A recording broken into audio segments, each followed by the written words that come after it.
Right, good morning everybody. It's very nice to see you here today. Thank you very much for coming today. So I'm Michelle Carter, I'm Head of Transport at KTN, and so we are sort of part of the Innovate UK family, and we sort of essentially connect people and support businesses and help them find the right people and resources. So Kelvin's got a slide on what we do. So all of us here from KTN have a sort of purple lanyard with Knowledge Transfer Network on them. If you need any help today, please do come talk to any of us. We've also got, so we've got Ian Stock, we've got Rob Furlong, who are currently sitting at the back at the moment, and we've also got Andy Curtis, who's our digital economy specialist, and he's at the rear at the moment. So please do come and talk to any of us. Before we get started, just a bit of housekeeping. There's no fire alarms expected today, and if one does go off, there will be people with high-vis vests that will come and rescue us. We'll just follow their instructions when they do, if that does happen. The toilets you've probably found are just through these doors and on the left-hand side. And I think that's about all we need to cover off in terms of the housekeeping side of things. So the aim today, really, is to provide you with information on the two new competitions, SBRI competitions, that are aimed at improving security and safety on our railway networks. The morning comprises really of some context and the background to the day. We'll then have a brief networking break, and then we'll be split into two sessions. So if you are interested in hearing about the innovation in security surveillance analytics at stations, you will be in this room. And if you're interested in innovation in automated tunnel examination, you'll be in St. Pancras room, which is just through those double doors. And you will have noticed that there's another registration desk for the girls' school, which you don't want to go to, but there is a kind of a door just past that registration desk, and it's on the left-hand side, and then through those doors on the left-hand side, and then first right. But there will be people around to help escort you to the right room. Then we'll have lunch, and then in the afternoon you'll have a session on the sort of the application process and a bit more about SBRIs and some pitching as well. So today's about learning for you and learning more about the competition. Hopefully you'll find some new contacts as well today, because there's actually quite a diverse mix of people here today from various sectors and with various expertise. So make the most of it, and make a point of talking to somebody new as well.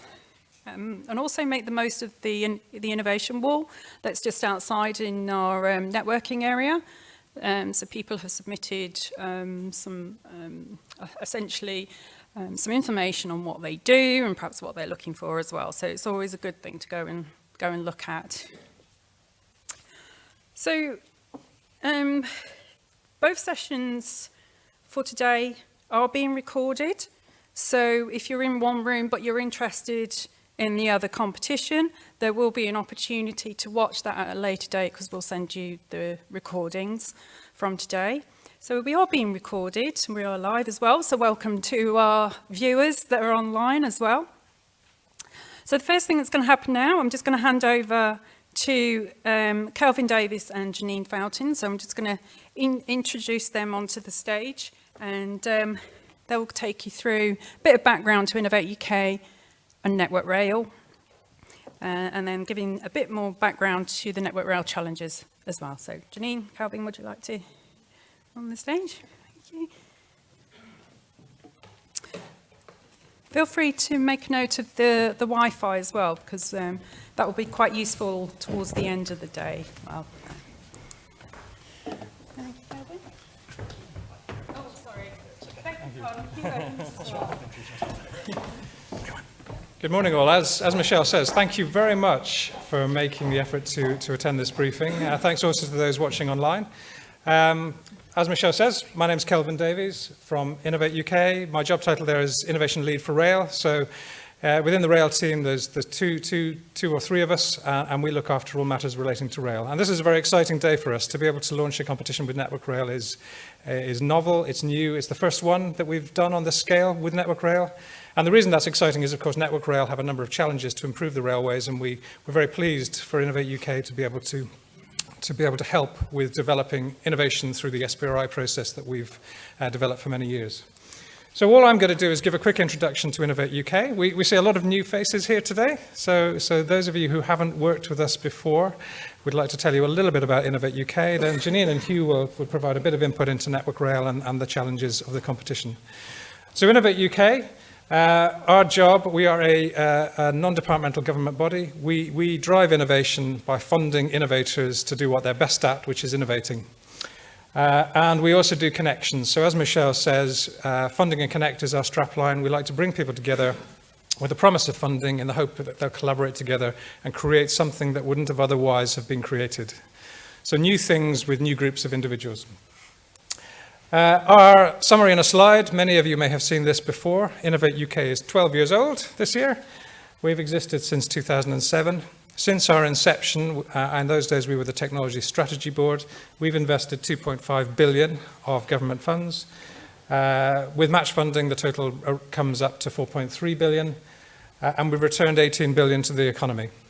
Roughly £6 or £7 returned for every pound invested, and amazingly, we have funded 11,000 projects. To put that in scale, that's 3 or 4 or 5 new projects every day since 2007. So it's a big operation designed to invest and to deliver innovation projects for the nation. Supporting 8,500 organizations, creating 9 jobs in each, and a total of 70,000 jobs since we began. That's what we do, and what you're seeing today is a very small but important part of that in developing a relationship with Network Rail. So the UK's Innovation Agency, part of the UK's R&D strategy, an aspiration to invest 2.4% of GDP in innovation in line with our other national rivals. That's what we do. And we do it across all sectors and particular focus on SMEs. Other things Innovate UK does that you should be aware of, we also help the Department of Business, Energy and Industrial Strategy to manage the Industrial Strategy Challenge Fund. If you don't know what that is, I'd encourage you to find out. You'll get these slides later to remind you. There are lots of opportunities in there for all manner of different businesses. And the 4 pillars of the industrial strategy are listed there. You won't see rail there, but rail could apply to all of those. You won't see security in there, but security could apply to a number of those. Lots of funding going through there, lots of exciting competitions, and I'll tell you where to find those in a moment. Other things Innovate UK does, we support the Catapult Centres. I'm not sure if we have any Catapult representatives here today. We do. Very good. So the Catapult Centres are designed, I'm not sure where my map of the UK has gone, but there's a map of the UK down there. The Catapult Centres are designed to build a bridge between capability and know-how, typically in universities and industry. So bringing the ideas through, building bridges, and being the glue that brings together capability with products. Similarly, Michelle and a number of colleagues represent the Knowledge Transfer Network. The Knowledge Transfer Network is a sister organisation which focuses on a number of activities, but in particular things like briefing events and bringing contacts and knowing who's doing what across the nation. So if you need partners, if you need to know somebody who can supply a missing piece of capability to your organisation, the Knowledge Transfer Network is a great place to have a look. In terms of your opportunities, many of you will have found this competition through our website, I hope, so you'll be aware to where to look for funding opportunities. All Innovate UK competitions are listed on the web link there, which will be in your pack. And the highlights of that you should all be aware of are things like the Open programme, which is Smart Grants, which is a rolling £20 million programme, which is always open. I've mentioned our Industrial Strategy Challenge Fund. Typically, if you look at our webpage, you'll see 20 or 30 competitions live at any time. Many of them won't be relevant to you, but many will. So please have a look at it, and it changes every Monday morning with 2 or 3 new competitions being launched each week. All rail competitions will be listed there.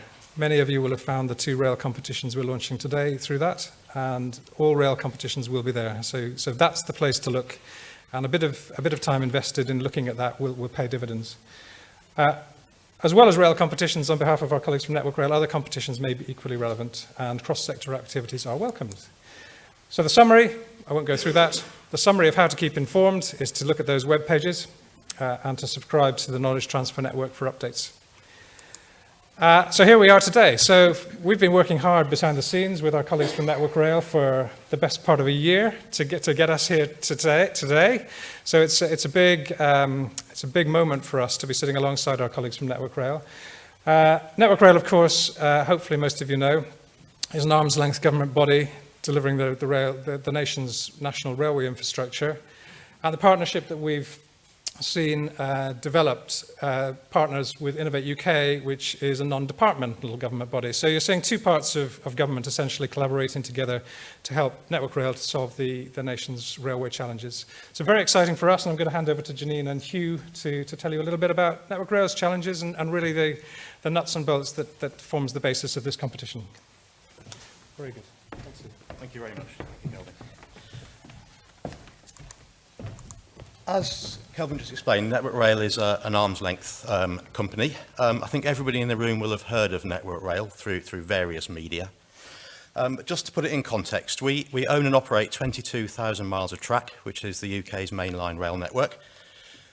We maintain that track together with 30,000 bridges, tunnels and viaducts, as well as thousands of signals, level crossings and all sorts of other infrastructure. We also manage 20 major stations, a number of those in London, but others dotted around the principal cities of the UK as well. And we have 40,000 employees in the UK. We're granted licenses to operate the network in 5-year funding periods called control periods. We are now in control period 6. That started in April 2019. We also have a consulting arm, Network Rail Consulting, which is part of the company, but operates under slightly different rules and regulations with offices in the UK, Australia, the Emirates, Europe and the USA. R&D in numbers, this is Network Rail's R&D programme. We have 7 programmes, which I'll show you in a minute, 161 projects. The portfolio value is 357 million, of which 245 million was granted to us from the rail regulator.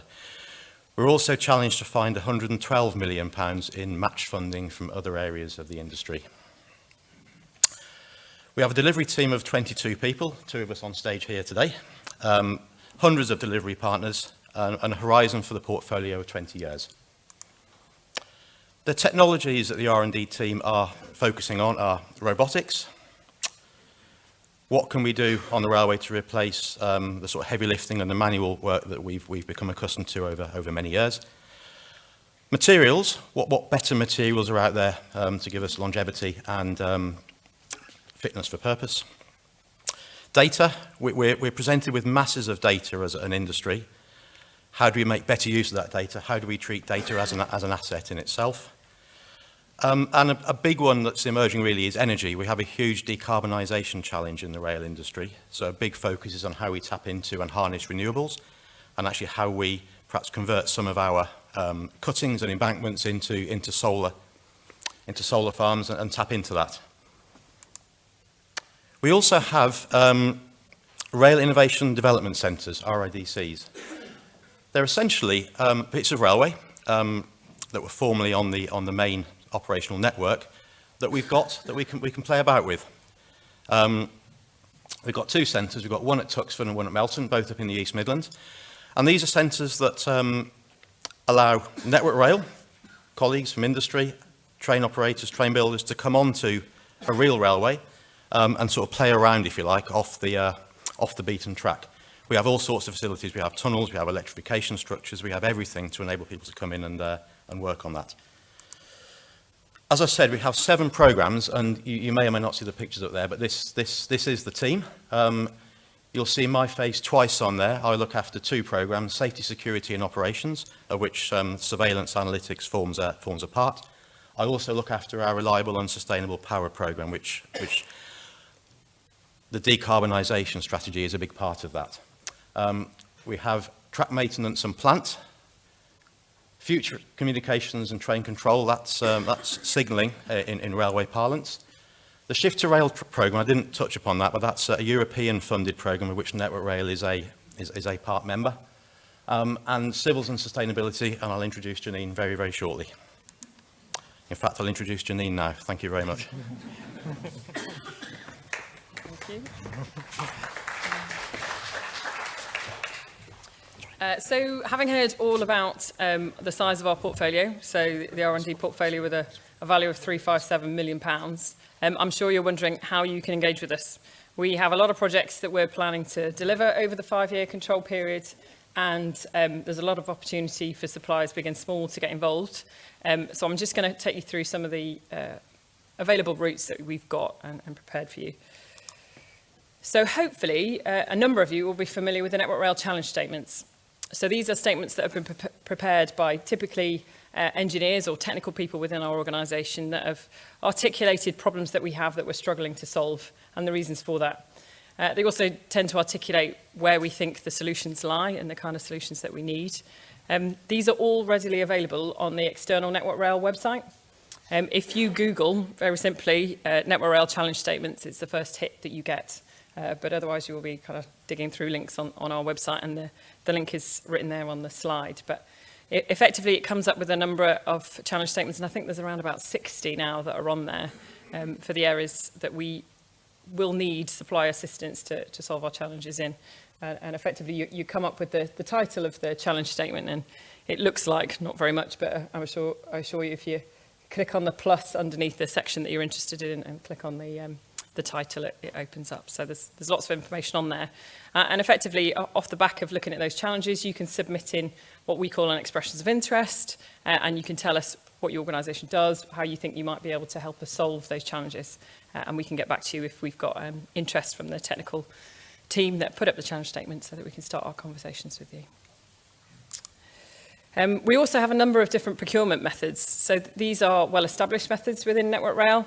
Collaborative R&D that we use either within our organisation or with help from parties like Innovate UK. Small Business Research Initiative, as we are doing today. And these are the first two that we're doing as part of the portfolio, so pretty exciting for us to launch these.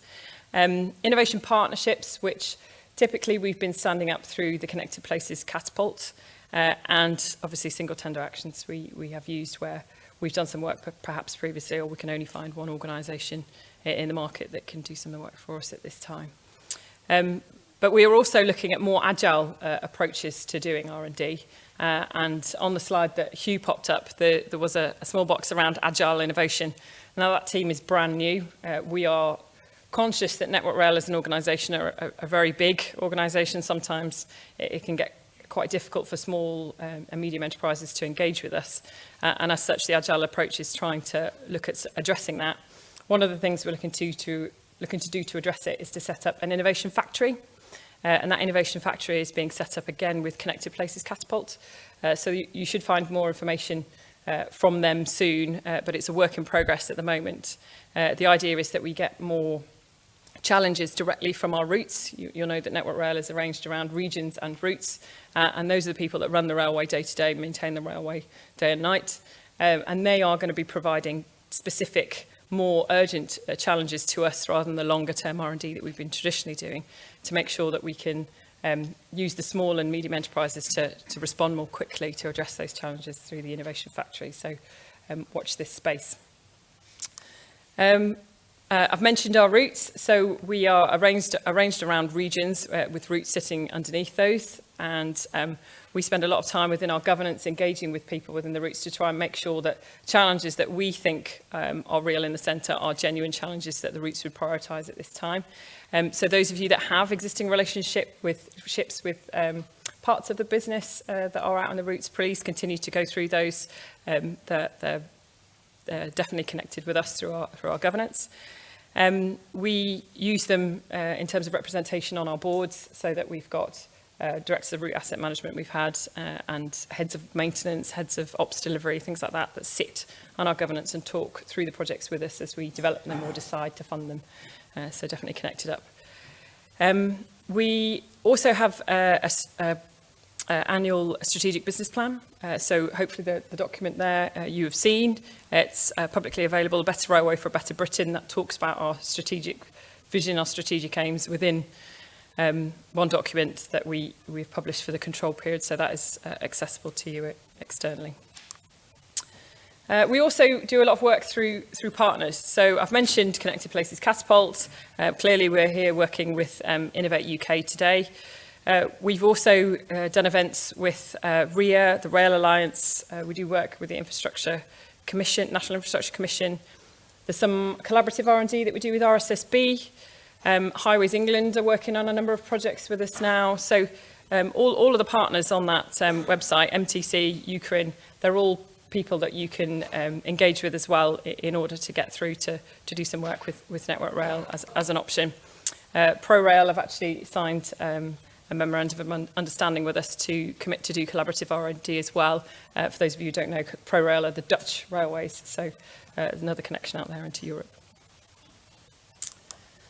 Okay, so there's more information available if you want it. We have brochures, we have leaflets about what our vision is for the next 10 years.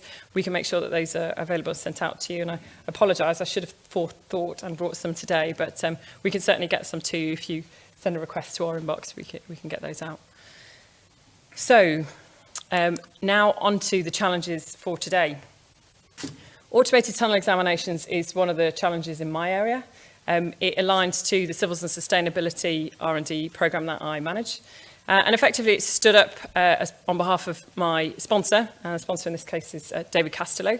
So David Castello is the professional head of mining and tunnels, and those of you coming to the breakout session later for the tunnels examination will hear from him describing the challenge in more detail. But from a programme manager's perspective, why have I kind of chosen this route? Why do I think the SBRI in this kind of event is important for this challenge?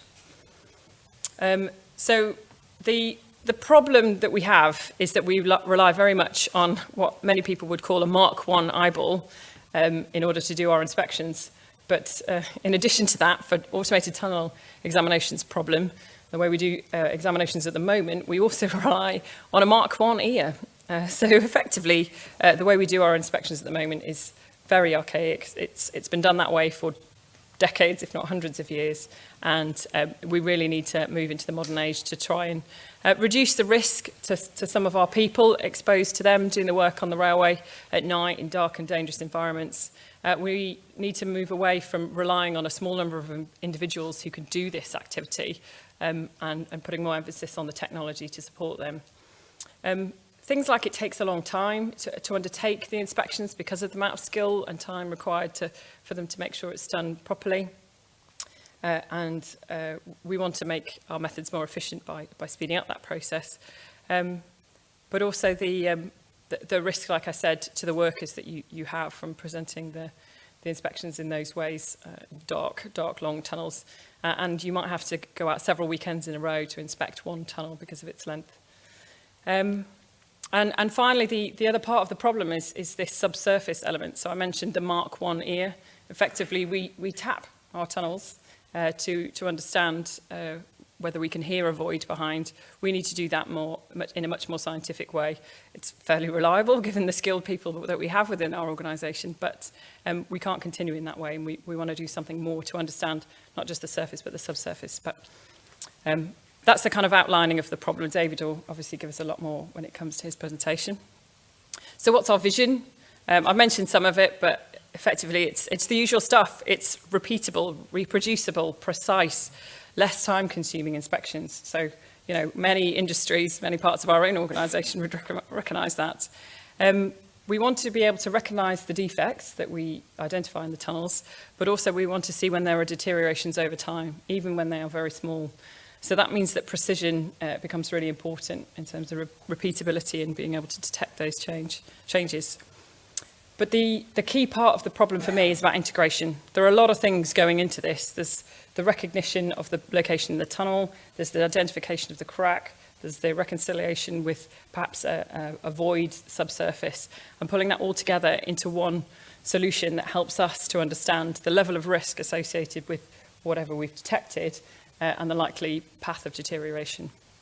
And then we need to link all of that into an automated fashion into existing Network Rail IT systems, which is no mean feat. Ultimately, again, this is back to the reduction of risk and improving the efficiency for us as a business. So why do I think SBRI is the right route? Well, we've done a lot of progress so far. So we've worked in collaborations before. So some of you may know of a project called DIFCAM, where we did a lot of excellent work with Omnicom Balfour Beatty to get us part of the way there. We're not quite finished. They did some excellent work. We think this might be another route to go to finish it off based on excellent work so far. And I'm aware of other suppliers that also have products that are nearly there. We're not in an integrated way, but they certainly have technology that's capable of getting us there. So I think collaborations work. I really do. I work on a number of Innovate UK projects at the moment. I've seen a number of Innovate UK projects finish. The collaborations that we have with other partners that I've mentioned already, they really work. They are hard work. Network Rail, as part of putting this challenge up, are committing to put our time into it to make sure that it does work. But I have a lot of confidence that they will work. So I've mentioned the knowledge areas that I think we need in terms of subsurface and surface inspections, the data integration and positioning systems around that accuracy. But the other thing is an understanding of the way we work in the railway, I think would be a benefit to any kind of group of people putting a bid in for this. The way that we take possessions on the track, the way that we protect our workers when they do work, the type of arrangements and planning that you need to gain access to do this kind of work would be a good asset for someone to have when it comes to thinking about the way we would deliver this work in the longer term. So yeah, like I said, lots of people are capable of doing many parts of this. It's bringing it all together with that railway knowledge that we're looking for, and I really hope it will work. On to Hugh and his challenge.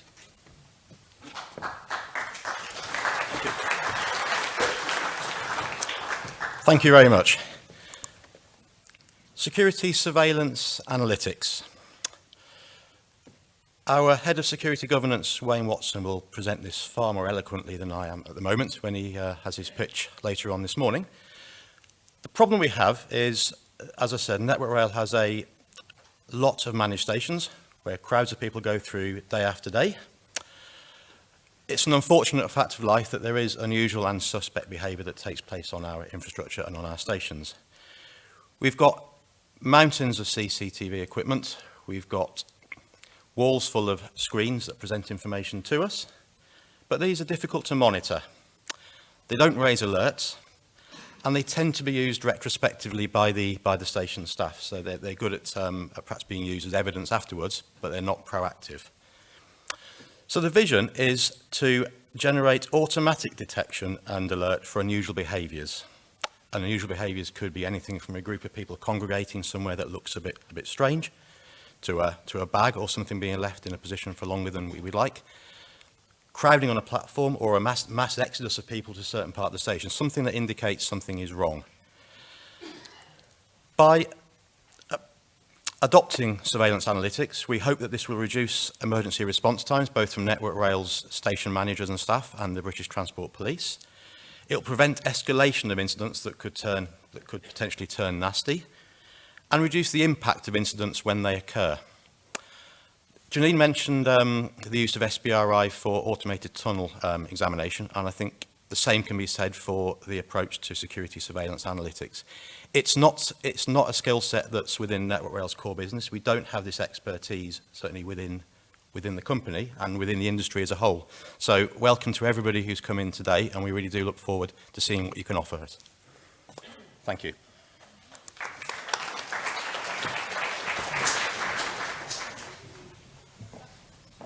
Thank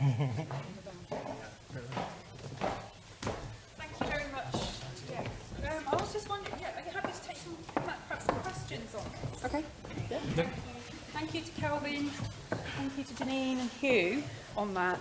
Does anybody have any questions for them at this stage? Obviously, we're going to go through the competition in a bit more detail, but we've got a question down on the second from the back. If we have if you can just like to wait for the microphone, that'd be great. Thank you.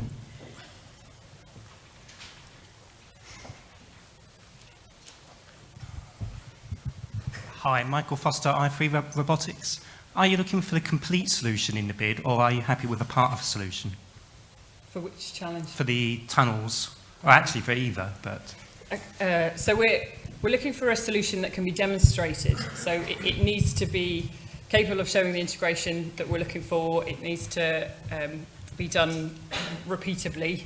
So it's not a product that we want to be able to buy the very next day, for example, but it has to hit that high TRL stage. I think, I can't remember what level TRL was. It TRL 7 that we're going for? Yeah, TRL 7.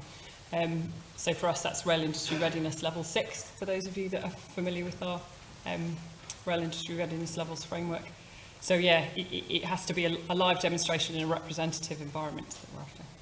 And perhaps to add to that, if you haven't got a complete solution, then maybe you'd find somebody else in the room today who can provide the missing components of what you need. But essentially, what Janine says is right. To be eligible for the competition and to be scored highly by the assessors, you should be offering a solution which offers pretty much all of what the competition scope requests. Yeah. Anyone else? Yep, we've got we got a microphone, please. Oh, I beg your pardon, I didn't see you over there. Sorry. Hello, my name's Steve Mills from University of Birmingham. I did have time at RSSB and I know Kelvin. One thing I did pick up is that Old Dalby is a great place to go and test trains and so forth. I spent a happy summer there in 2017 doing Sanders testing. One thing that we all need to be aware of is to actually get access on the track can be quite a trick and quite challenging because of not only the safety requirements, but also the fact that it is a very busy test track and there's lots of trains being tested on it, so you do have to compete with other customers. Yeah. I just thought I'd share that with the room. That's a good point. It's a very useful facility and hence it is a victim of its own success. So that, yes, that's a very good point. Yeah. When it comes to doing the demonstration for automated tunnel examinations, we'll help you to some extent to get the access, and I think we've already earmarked a location that we would prefer you to do the demonstration in. We won't completely leave you to yourselves, but it's around the understanding of the processes that we use repeatedly to gain access to the track. I'm talking about possessions and person in charge, things like that. You need to have an appreciation of the way the railway works when we're doing work. It's part of the project, really, just so you've got consideration of how we would use this technology longer term. But yeah, in terms of the demonstration, we will help you to a good extent. Hello, Graham Openshaw from A-System. For both of these projects, you're going down the research and development route. Have you looked at other systems that are deployed elsewhere, perhaps around the world, and what about those solutions don't meet the needs that you've got presently?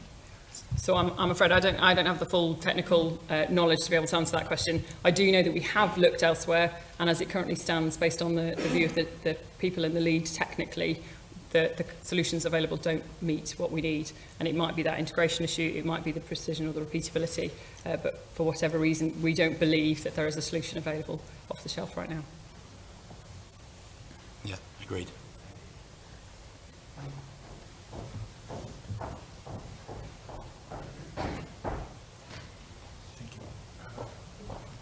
It is on the security side. I know, those are all the things that you mentioned, those are security challenges. But I know a bit of railway, a bit of signaling side of the thing, and the way things are going in terms of the change in the signaling system, like what they called ET, ERTMS2, 3, and all that, and the level of telecommunication that is involved to make it successful. That's number one. Number two is on the asset management side, so the asset management software side. Number three is on the your aspiration is to monitor most of the assets, similar to the one in the tunnel, many other assets. So considering that, I believe that on the telecommunication side, there may be a lot of challenge in terms of the security, particularly because you are using wireless telecommunication for most of these applications. It's just a sort of a comment from my side. That's very much the case. We transfer an awful lot of data through our telecoms network now. I think historically it has been a concern that it's susceptible to a security hack, for want of a better term. But we have a big focus on protecting our networks and making sure that when we rely further on the networks in the future, as you move more to a predict and prevent type operation, that is a very big area of focus, and our security team is that's very high on their agenda. Okay, Yeah. thank you. lady over there. Back to the testbed question. From the security standpoint, are you anticipating making a kind of station testbed scenario available, or are we looking at more doing kind of... Probably we wouldn't look to use the test facilities that I presented are more for infrastructure type work or rolling stock type R&D activities. For the surveillance analytics trial, we'd be looking to test in a live environment, and a particular station on our infrastructure, on our network, will be selected to do that. Okay, thanks. But in fact, to add to that, today we're launching phase 1 of the competition. So phase 1 of the competition will be based on demonstrating your capability against pre-recorded data, and only the most successful teams against that pre-recorded data will go forward to the live station environment. Yes, absolutely. Thank you. Yeah, Jason Wilson from Transport for London, and just want to say that we obviously share many of the challenges that that you guys share, whilst we have some capability in these areas, but providing infrastructure and assets, etc., to help develop this is something which we'll be looking to partner with people, so we can probably help in that area. Fantastic. Good. Fantastic. So, Michelle, will we be inviting unprepared elevator pitches this afternoon? Will there be the opportunity for some teams to stand up, even if they haven't? We've got them all identified already, but we will share full slides. Okay, but if TfL wanted to pitch, yes, okay. So yeah. that slot's full. Okay. Yeah. Is there a microphone? Sorry. Yes, sorry, beg your pardon, go. Hi, Stuart from Cortexica. On the security one, have you sorted out GDPR internally for kind of testing at a railway station using AI and stuff like that? Because I know it's hot in the press. And I know it's not facial recognition that we're going to be using. No, I think the immediate response is we're aware of what GDPR means for us. I'm probably going to defer to our head of security, Wayne Watson, to talk about that a bit more when he's here. But it's not the intention to have facial recognition or rely on facial recognition for this particular surveillance activity. It's more looking at group behaviours and unusual behaviours in a crowded area. Work with kind of big organisations, and it's what we found is the internal process and getting sign-off of what the process is not impossible, but that could take 3 to 4 to 6 months. So that's what we've experienced before. So okay, thanks for the warning there. We do have, as you'd imagine, we do have very onerous internal processes to follow, but complying with GDPR is definitely up there with something we need to get in place. We have a question at the back. Hi, Nasran Dadashi, University of Nottingham. We did a few projects with Network Rail and Connected Places on the impact of automatic inspection. In terms of the demonstrations and the extent of this being implemented and accepted by the users, one of the challenges was, and I think it's going to apply to both of these challenges, is the level of expectations from the reliability of algorithms is actually a bit higher than what actually happens on the ground today. And that comparability would lead into them not accepting because it's not 100%, and 100% won't be achievable, being realistic on all of the external factors. Demonstrating of a high fidelity prototype or being able to do live demonstrations is one thing, and does this challenge will also think about or need to include measures for that higher level or end result acceptance by the users or different organisations within Network Rail as well or not? Yeah, I'm not sure I totally follow the question, but I think you're asking about kind of acceptance of the demonstration being sufficient. So for me, in the automated tunnels example, there's a significant part of business change that goes with the project. And part of that is taking the people who will eventually receive this data, or perhaps do the inspections themselves using the technology, taking them on the journey with us. So we will stand up in the background alongside the technology development, a business change work stream, to make sure that they're taken on the journey with us, to know what is possible, understand where the red lines are, where we can't move away from visual or manual inspections until we reach a certain level of accuracy, for example. But also when it comes to the final demonstration, we think we on the project have got an excellent product that those people that eventually be involved, representatives of that organisation, are there to witness it and are there to go through the demonstration with us.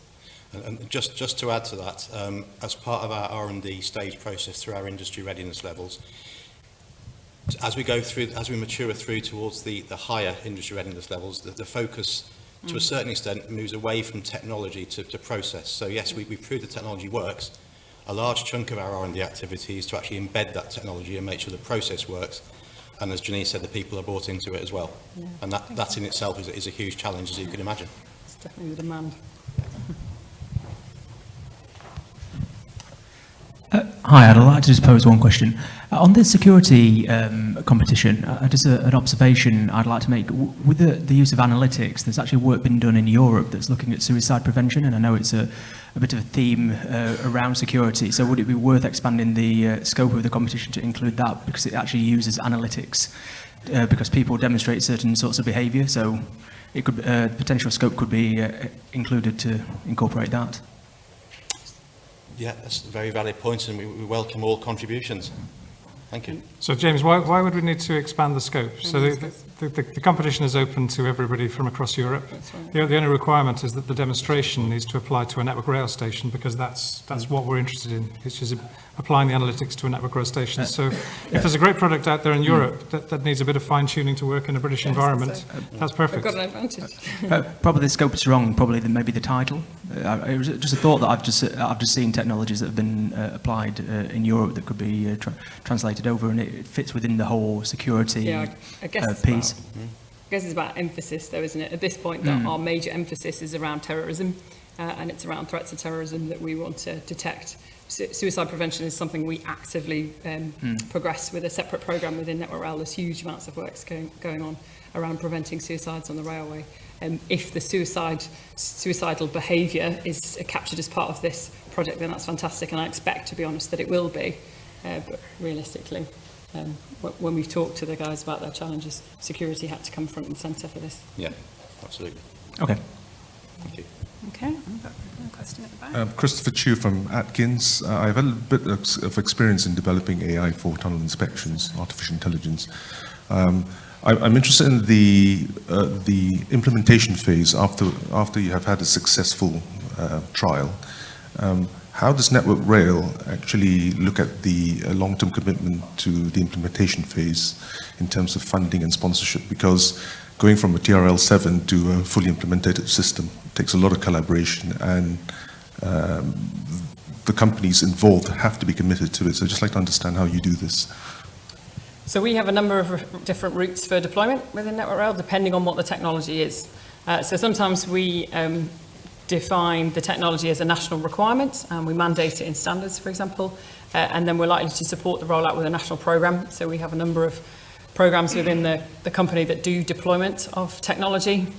Digital Railway Programme, Intelligent Infrastructure Programme are two examples, and those programmes are funded to do the deployment of technology. That might be a new IT system, or it might be a specific product that's used several times over. Alternative routes are around the routes being able to procure what they want. So we've made the technology available, we've defined a procurement route within our organisation, we've checked what the demand is likely to be from the routes, and we effectively provide the product as a thing that they can choose to purchase should they wish. So they might purchase one, they might purchase 10,000. But we, within the organisation, set up the procurement route and the access for them to purchase that, and if there's any necessary training, product acceptance, things like that need to follow through for them to use it, we do all of that. So it's a case-by-case basis, but we are conscious that a lot of people talk about the valley of death when it comes to the post-development of technology that's been demonstrated, and we're very conscious of that on the R&D portfolio. So, yeah. Hi, I'm Crystal from Camp 360. In terms of the assessment, will it be purely based on the score of the application form, or you will go for a portfolio approach as well?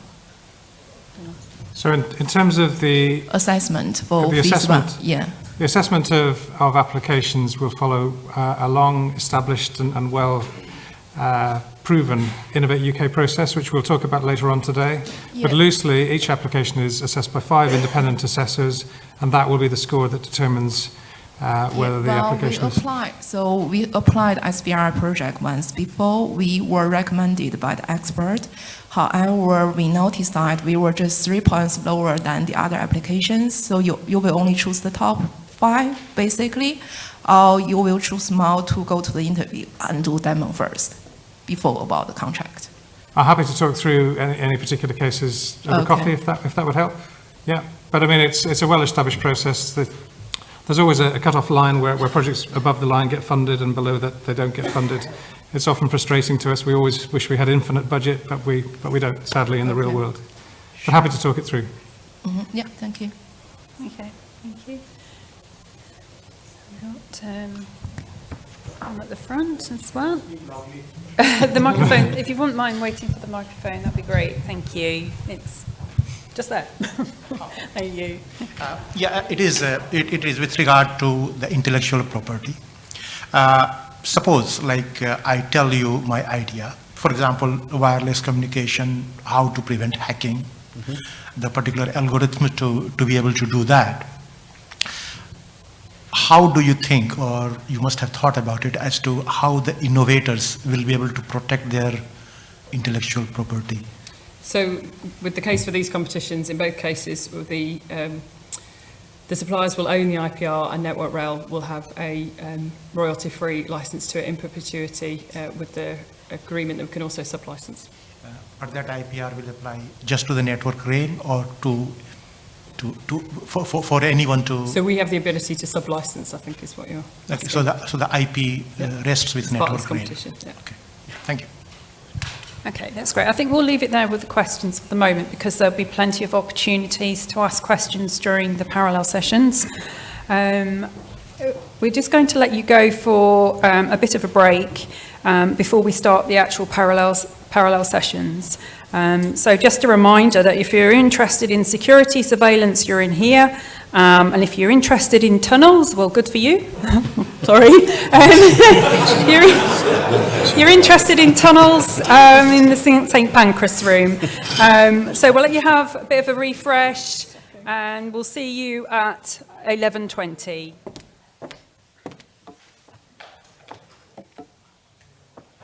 Okay. Welcome back, everybody. So this is the briefing session for innovation in security surveillance at stations. So again, if you're interested in tunnels, you're in the wrong room. So hopefully you're all here because you like security surveillance. Okay, so what we'll do is we've got 2 presentations, one from Network Rail and one from Innovate UK. So we'll just kick off and introduce Wayne Watson from Network Rail to give a bit more of the background to the competition. You have a clicker if you would. Thank you. Okay, good morning everybody. My name's Wayne Watson. I'm the Head of Security Governance at Network Rail and it's my job to govern security at Network Rail, strangely enough. I'm first of all going to break one of the major rules of public speaking, which is I'm going to make an apology before I start. I'm suffering from a really bad cough, so if I interrupt myself with coughing, please forgive me while I grab a drink. Part of my job at Network Rail as Head of Security Governance is to make sure that we comply with some security regulations and do the governance around compliance with those security regulations. And those major security regulation that applies to Network Rail is the National Railway Security Programme, and the Department for Transport come and check us to make sure that we are complying with those security regulations, and they give us some rules and regulations around what security provision we have to apply at our stations and on other parts of the infrastructure. All rail operating companies, train operating companies have to comply with those regulations.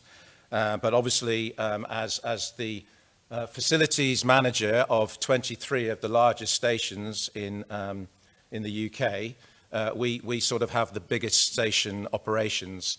And the other part of my job is to manage our security R&D projects and make sure that they align with the strategy of Network Rail and both for what we want to do as a company going forward. And one of the main strategies for Network Rail at the moment is to put passengers and freight users first. And so we went out to our station manager community, the stations teams, and to the regions and routes to ask what we could do at stations to help them to, A, comply with the security regulations, but B, how they could better perform their duties at stations. So they identified some problems. So currently, as you can imagine, our stations are quite large enterprises. There's an awful lot going on at them. They are crowded places, and at the moment, the main threat from terrorism in the UK comes from an attack, a marauding terrorist attack at a crowded location. Obviously, we have armed police presence at stations, and we have other deterrent things going on at stations that help us to detect, deter, and respond to those sort of incidents. But CCTV is seen as an integral part of that strategy. CCTV doesn't really do that for us at the moment, so it's a bit of a deterrent, but you've all got so used to seeing cameras at stations, you probably don't take that much notice. We have large numbers of CCTV at our stations, so if I give you an example, King's Cross station just across the road has 900 CCTV cameras in it. We have a station control room that unfortunately doesn't look much like that at King's Cross. That's a state-of-the-art station control room at London Bridge Station, so it's brand new. King's Cross is a little bit older than that and a little bit more tired looking with less kit. There is one person sat not looking at the 900 CCTV cameras. So they only have a bank of 9 monitors that can see one of those CCTV cameras at a time. And it is their job to filter through those 900 cameras when something happens. So they're very passive. They just sit there recording information. And that information only really, although that data only gets looked at, those images only get looked at when something happens. So if somebody falls over, we might review that to see what happened in a safety incident. If there's a fight on the station or some other sort of criminal activity, the police would come in and ask for that feed if they didn't already have it, because some of our station cameras obviously feed to the British Transport Police anyway. But they would ask us to give them that information so that they could review the footage, and then they would use that later for prosecutions, that sort of thing. So it's very much after the event. It's not actually doing much to prevent the event happening or to give us a quicker response, because the way that we usually find out that something's happened at the station is when people tell us, or one of our customer service advisors at a station goes to somebody's aid. So large numbers of cameras, we don't really monitor them to any extent. We don't have many staff to look at them. We're big stations, lots of people going about their business from getting from one place to the other. And the station control room facilities, shall we say, vary from very, very good to not very good at all. So these are all things that we've got to contend with. So we asked the station managers and the station community what we could do to help, and they said, wouldn't it be great if we didn't have to sit continuously monitoring these cameras, but perhaps some sort of technology attached to these cameras would alert us to something that was happening that we ought to know about and respond to quicker than we currently can. So I started to do a bit of research, and we brought some people in to help us to look at that. And yes, these type of security, surveillance, analytical systems are available, and some of them have been used in other sort of station environments in other countries. I think Japan used this sort of technology quite extensively, but we hadn't proved that they could work in our environments. I'm not saying that our station environment is hugely different to that in other countries, but it's pretty unique. And as you can imagine, on a Friday and Saturday night in a station, there's all sorts of unusual behavior that goes on that might not happen in some places like Japan and other places around the world. I'm sure you can imagine what I'm talking about. So those are the things that they thought might be able to help them. So Network Rail's security strategy is to deter, detect, and respond to security incidents. And we want to try and do that in a better way than we currently do. So deterring you know, seeing the cameras there, that's okay for a while. But unless people know that those cameras are doing something a little bit more than not being watched by somebody, you know, it's not much of a deterrent. The sort of behaviours that we would like to try and detect vary. We want the cameras to ignore the normal behaviour that goes on at a station and not send any alerts to our staff, because we don't want to obviously overload our staff and overburden them with having to respond to incidents that aren't really incidents. The things that we're most interested in are incidents that could be classified as a security incident. So we're looking at criminal activity, acts of violence.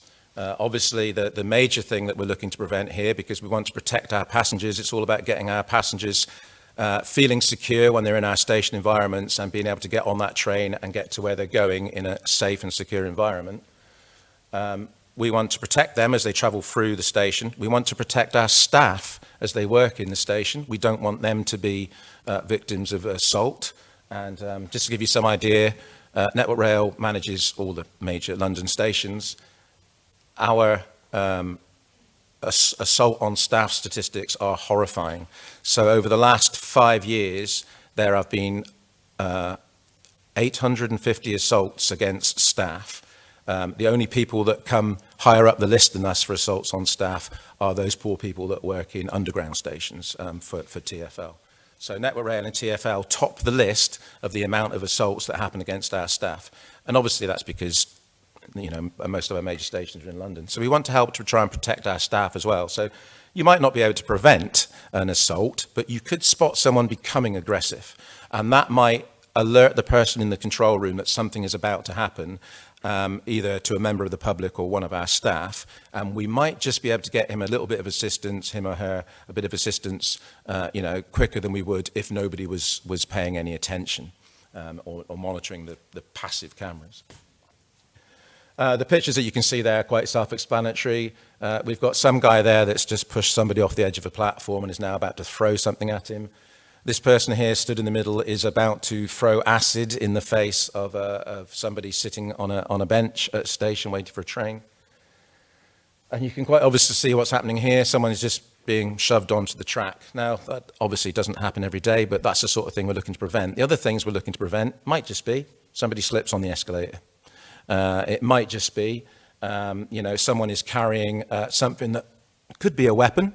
Something large, it could be a fishing rod, but it might just be a gun or a big knife, or, as we had at Victoria a couple of years ago, samurai swords, and big fight breaks out on the Victoria concourse. So these things happen. These are the sort of things that we're trying to prevent and respond to quicker. The big thing, obviously, that the British Transport Police and the Department for Transport and I suppose every person in this room wants to help prevent is some sort of terrorist attack. As I said earlier, the major threat to crowded places at the moment, which obviously includes stations, is marauding terrorist attack with bladed weapons or guns, worst case scenario. Other forms of terrorist attack, obviously, vehicle as a weapon, that sort of thing. We have other ways to try and prevent that. But I think, good analytical surveillance software on the back of, our camera systems would help us to deter, because we would have to change the signage at stations and we could tell people that we were watching the way that they behaved, and they might behave themselves a little bit better than they normally do, maybe not on a Friday and Saturday, but most of the time. We would be able to tell people that we are not looking at their faces. I'm not interested in who you are, I'm interested in what you're doing. But that might, improve people's behaviors. So that's how we might deter it. There's a thing called deterrent communications. So we would tell people an awful lot when they come onto the station, and we put it on our website that this is what we do with this camera footage. It is being analysed. Your behaviour is being analysed. I know it all sounds a bit Big Brother, but that's not where we're trying to go. We're just trying to make people feel safe, because the bad person's behaviour will be flagged to our control room, who can then flag it to either customer service advisors who might be able to help you out if you've injured yourself, or the British Transport Police if you're in that frame of mind. So that's deterring, and obviously that would lead to detecting. So the technology should be able to detect the sort of incidents that I'm speaking about and alert someone to them, which obviously improves our response. We can get to people when they need help quicker than we can at the moment. That may lead to some, performance enhancement for the railway. We might have less delays if we can save having to evacuate a station as often as we do, because someone might have left a bag somewhere or something and your system has picked it up and some CSA has gone to look at it before it causes mass panic and the station self-evacuates. That might be good because that will save us having to evacuate the station and then bring people back in, which obviously takes time, and then trains are in the wrong place and it's all a bit of a nightmare. So that's what we're trying to do, basically, is detect, detect, and respond to these events and help our passengers feel safe and secure on our infrastructure and get from one place to the place they're trying to get to safely and securely. Okay, so that brings us on to the scope description. Before I go, a couple of questions that came up earlier, I will just answer those if I can. The GDPR question, data privacy impact assessments, we've already done it. There isn't really much of a change to the scope of our DPIAs because we're sort of just taking the human out of the equation. The human already monitors the cameras, so that DPIA is in place. We might have to change it slightly, but we've spoken to the Network Rail Data Protection team and it just might need a bit of changing, but we're already on top of that. We've already started that process. Somebody also mentioned about the security of station Wi-Fi and stuff like that.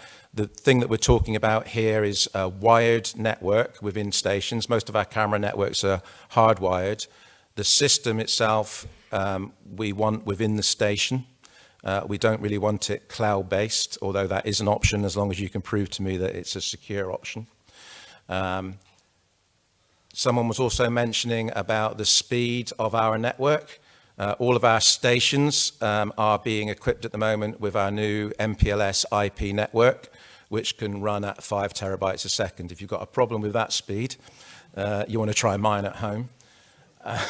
So we should be able to, provide the sort of bandwidth that you would require for this. But as I say, we really want the system within the confines of the station for this trial. And I think that's okay to talk about phase 1 now, yeah? I can't think of any other questions. Does somebody else have any other questions about networking or something? Sorry, yeah.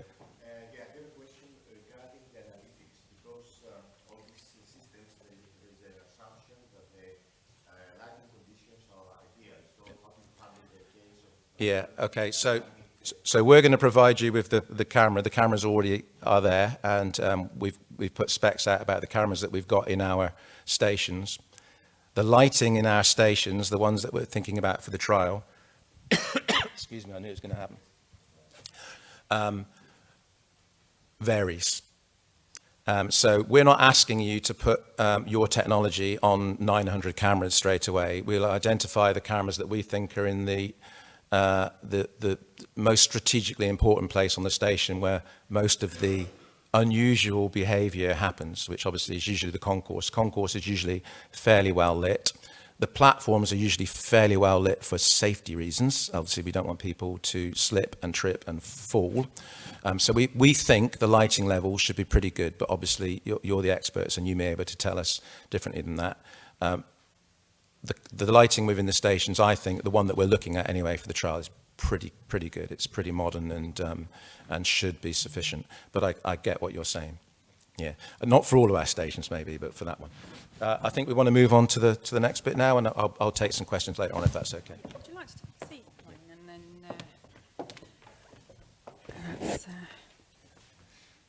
okay. So, sorry about that. My computer wanted to reboot. That's not a very appropriate time to do it, so I'm just removing that. What we'll do is we'll take all the questions after Kelvin has given his presentation. So it's Kelvin Davies from Innovate UK. Hello again.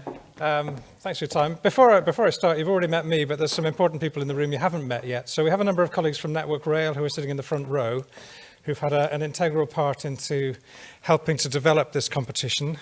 The reason I point them out isn't just to embarrass them, but they are good points of contact over lunch to have a discussion with about the competition, and particularly Karen, who's sitting. Karen, put your hand in the air, and Bryony. Karen's had an integral part in helping to define the scope, working closely with Innovate UK, and Bryony is from the Network Rail procurement team. Katie's also there as well. Katie, you might have a chat with. Katie has some plans for some future competitions which might be relevant to people in this room. We can't say very much about those yet, but Katie would be appropriate to talk to. So it's Karen, Katie and Bryony in that order in the front row who haven't been introduced yet. Right, why am I standing up again when the expert on this theme is from Network Rail? It's because of the way that the relationship between Network Rail and Innovate UK is managed in this competition. We've worked closely with Network Rail in working up the scope. That's now been passed across to Innovate UK, and it's our responsibility to deliver a competition which adheres to the letter of that scope. If anybody in this room has been involved in defining scopes in competitions, it's an interesting process. At times it can be frustrating because when you get the applications in, you realize the mistakes you made in writing the scope. So it is something that we pay a lot of attention to, but once the scope is published and exists, that's what we have to adhere to. So it's our role is to help Network Rail to get the solutions to the challenges they want through the documents that you can find online. And I'm going to take you through those. The reason to do that is to remind you what's in there, and it might provoke questions which you'd have a great opportunity to ask as part of this briefing. So why are we here? It is to tell you about the scope, and particularly to give you the chance to talk to Network Rail colleagues and to meet other innovators in the room. We had a question in the first session about partial solutions. Please find other individuals in this briefing event who have the missing parts of the jigsaw that you need to deliver the full solution. That could be another technology to augment your security analytics, or it could just be somebody who knows how to work on railways and knows about the permissions you're going to need and will be able to streamline that process for you. It's important. There's lots of things you need to know about to deliver a camera system ultimately onto a Network Rail station. The competition you already know about, as Michelle says, it is innovation in rail security surveillance analytics, and we're talking today about phase 1. So it's a 2-phase SBRI competition. That means that we'll take a number of projects through to the end of phase 1 and then cherry pick from those for a smaller number that we would like to go forward to a live trial on a station. The summary. Hopefully you know it. There's £968,000 plus VAT available at this stage to fund 8 projects. We anticipate an extra £500,000 for phase 2 to fund 2 additional projects. To apply into this competition, you need to be an organisation of any size. Those of you who are familiar with the SBRI branding will know that it stands for Small Business Research Initiative. It's one of the worst named programs of all time because the small does not apply. Anybody can apply into this competition. The work needs to be carried out in the UK. Ultimately, the work needs to find a home during phase 2 on a Network Rail station. So clearly that is UK based. And as Wayne and the Network Rail team have said, there are some problems which are specific to UK stations. I hadn't thought about the Friday and Saturday night. Is that UK only? Mostly. I'm Irish. I'm sure we have the same problem in... Anyway. And organisations for legal reasons, because European law will apply, we believe. Time will tell. We need to have an operating base within the European Economic Union. So that is the reason that we include that condition. Funding is 100%. Lots of people like that.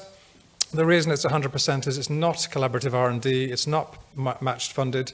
And you know the 2 projects. We expect to fund projects up to 121,000 plus VAT for phase 1, going forward to up to £250,000 for phase 2. All prices are plus VAT. So when you bid, you'll actually end up costing a project which is more than 121,000. Please, let's stress that point. It's not including VAT up to 121,000, it's excluding VAT.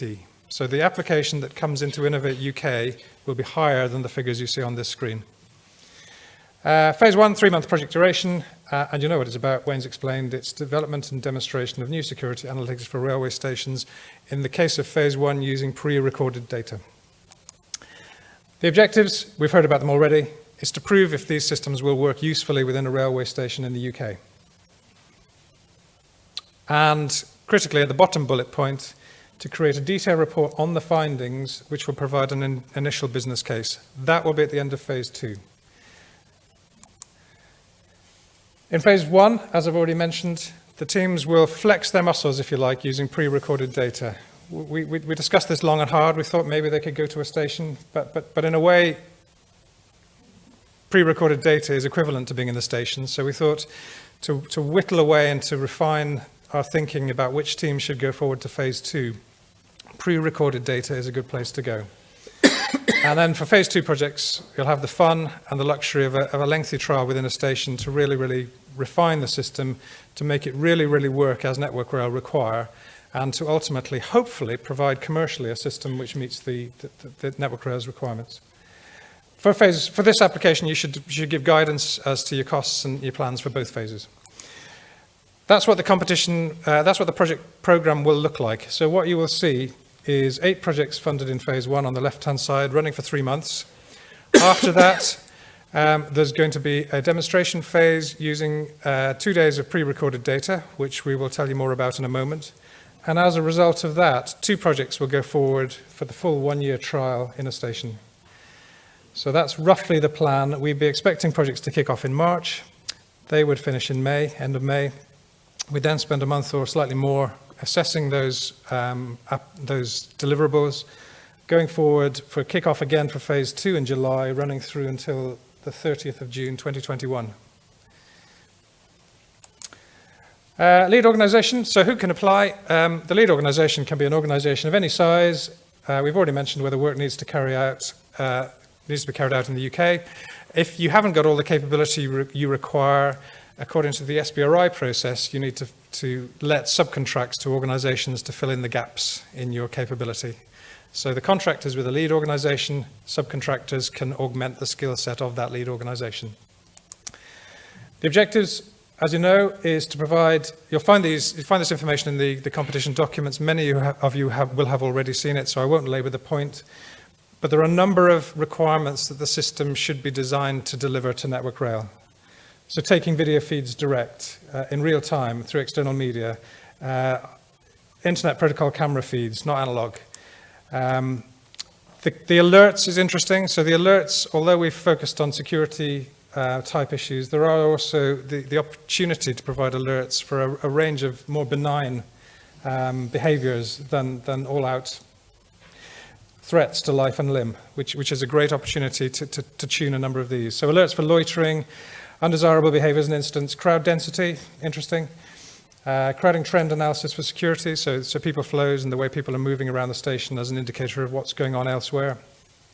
System must adapt to crowds and must highlight crowding trends. Abandoned objects, that's interesting as well. So abandoned objects might be a security threat, or it might just be an abandoned object, but critically, within the station environment, there are objects which might appear sporadically which aren't abandoned.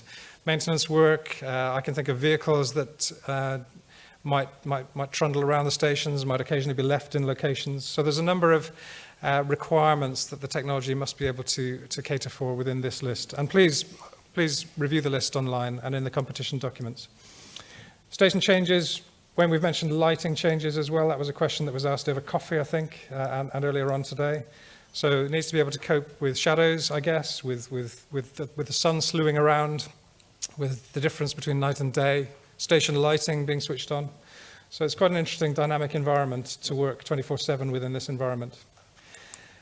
In addition, as Wayne's mentioned, key things like hostile reconnaissance and distinguishing between hostile reconnaissance and loitering. So a fairly exhaustive list of things that the system needs to do.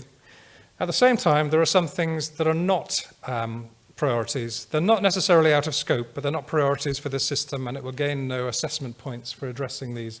So things that shouldn't be included are facial recognition, social media type alerts, logo and pattern recognition, mobile phone analysis, body-worn camera images, and long-line public address systems. The specifications are in the competition documents then for phase 1. Your system should be capable of handling the feeds from 20 or 30 cameras. It needs to work in a variety of environments and needs to show scalability. Wayne mentioned earlier that King's Cross has 900 cameras. So ultimately, a deployed system will need to cater for more than 20 or 30, which is a drop in the ocean compared to a full working station. Data image quality is there. There are some additional technical specifications available online. If you register for the competition, there is a document pack that you'll have access to, which contains a little more information on the camera specifications and the type of environment within the station. Critically, the systems need to be installed in the station. No Wi-Fi connectivity, no external connections. The system needs to be standalone and embedded within the station environment. Interfacing. There's a number of requirements there which I'll let you read for yourselves. The user alerts is important, so audible and visual alerts to operators, showing the operator where an incident may or may not have occurred in the station, and also identifying the camera location, and doing that all day and every day. We're keen to have new suppliers in this domain. At the same time, we recognize that the installation of systems of this type is not something that a startup can do without any previous experience. So we're keen to have organizations who can demonstrate that they have previous experience of working in this domain, perhaps in another sector. So bring your great technology from aviation, bring your great technology from defense, if you like. Try it out in a railway environment for the first time, and let's find out what's different and unique about that environment. Need to meet the scope requirements, that's obvious. The maturity we're interested in, we will only fund relatively high TRL projects because we want this to lead on to a commercial project that Network Rail can buy and install in their stations. You need to demonstrate how you're going to deal with Network Rail Telecom, and we'd like to see a nice Gantt chart showing your reviews as you go through the program. So the delivered outputs from phase 1 are the demonstration of an analytics system that will work in a station environment, and you will be given 30 days recorded data to tune that system and to make it work with the sorts of events and the sorts of incidents that we see in a railway station environment. After that, there'll be an assessment day where you'll be given 2 days of new data that you haven't seen before, and your challenge will be to identify the incidents and events of interest to Network Rail in those 2 days of data. So it's an interesting design. It's a nice practical trial. It's not theoretical, it's not lab-based. It'll be using data which is equivalent to the data that will be seen in phase 2, real video data from a real station containing a range of incidents. So at the end of phase 1, the deliverables will be basically a description of how your system did, an outline of the specification of your system, and an outline of your trial plan if you would care to move forward to phase 2. The way we'll assess your output from phase 1 is using a scoring matrix. We haven't completely defined how that scoring matrix is going to be constructed, but we will do that very soon and share it with projects no later than the start of phase 1. So there will be a weighted set of priorities. Your system must detect the following, your system should detect the following, etc., etc. And there's a little bit more information in the competition documents, but clearly it will be based on the standard metrics of how many correct identifications, how many missed identifications, and how many false positives, as well as could the system practically be used in a railway station, and what's the cost benefit. If you go forward to phase 2, it basically does the same thing for real in a railway station, automatically detecting, alerting operators, delivering alerts with minimal rates of false positives, integrating with Network Rail procedures and the wider operating system within a railway station, and the CCTV control room. And something people always forget about at the end of the trial, at the end of the phase 2 trial, you need to restore the system to how it was before you started, so that everything is back as it was. And again, the objectives are to produce a report listing in fairly precise terms the specification of the system that you delivered. Okay, so that's what we will fund. There's always a flip side to eligibility. If you have the opportunity to be in scope for a competition, you also have the opportunity to be out of scope. So applications we won't fund are those that will not be successfully exploited by the railway industry for whatever reason, that aren't really high TRL, so not perhaps ready within a year of being ready for market, do not make a significant change in innovation, are not high maturity, have high technical risk, or don't have the right collaboration. That perhaps more particularly applies to the tunnel program, which has particular requirements about track access. But we would like to see an organization or a team bidding into this competition that demonstrates it's got railway expertise, even if that is brought in through a subcontract. So a team that knows the challenges and the pitfalls of trying to deliver innovations into a railway environment. We want a demonstrator, obviously, and we need a demonstration phase at the end of phase 2. If you're not familiar with SBRI, there are some particular requirements. In order to be eligible for state funding through these programs, there are some T's and C's. Please satisfy yourselves you're meeting those T's and C's. Loosely, at least 50% of the contract value needs to be for R&D. So the contract using public funding cannot be for simply integrating your system with the station. It needs to have an element of R&D. My take on that is that it's the tuning of your system to make it work for Network Rail's requirements. That is the research and development.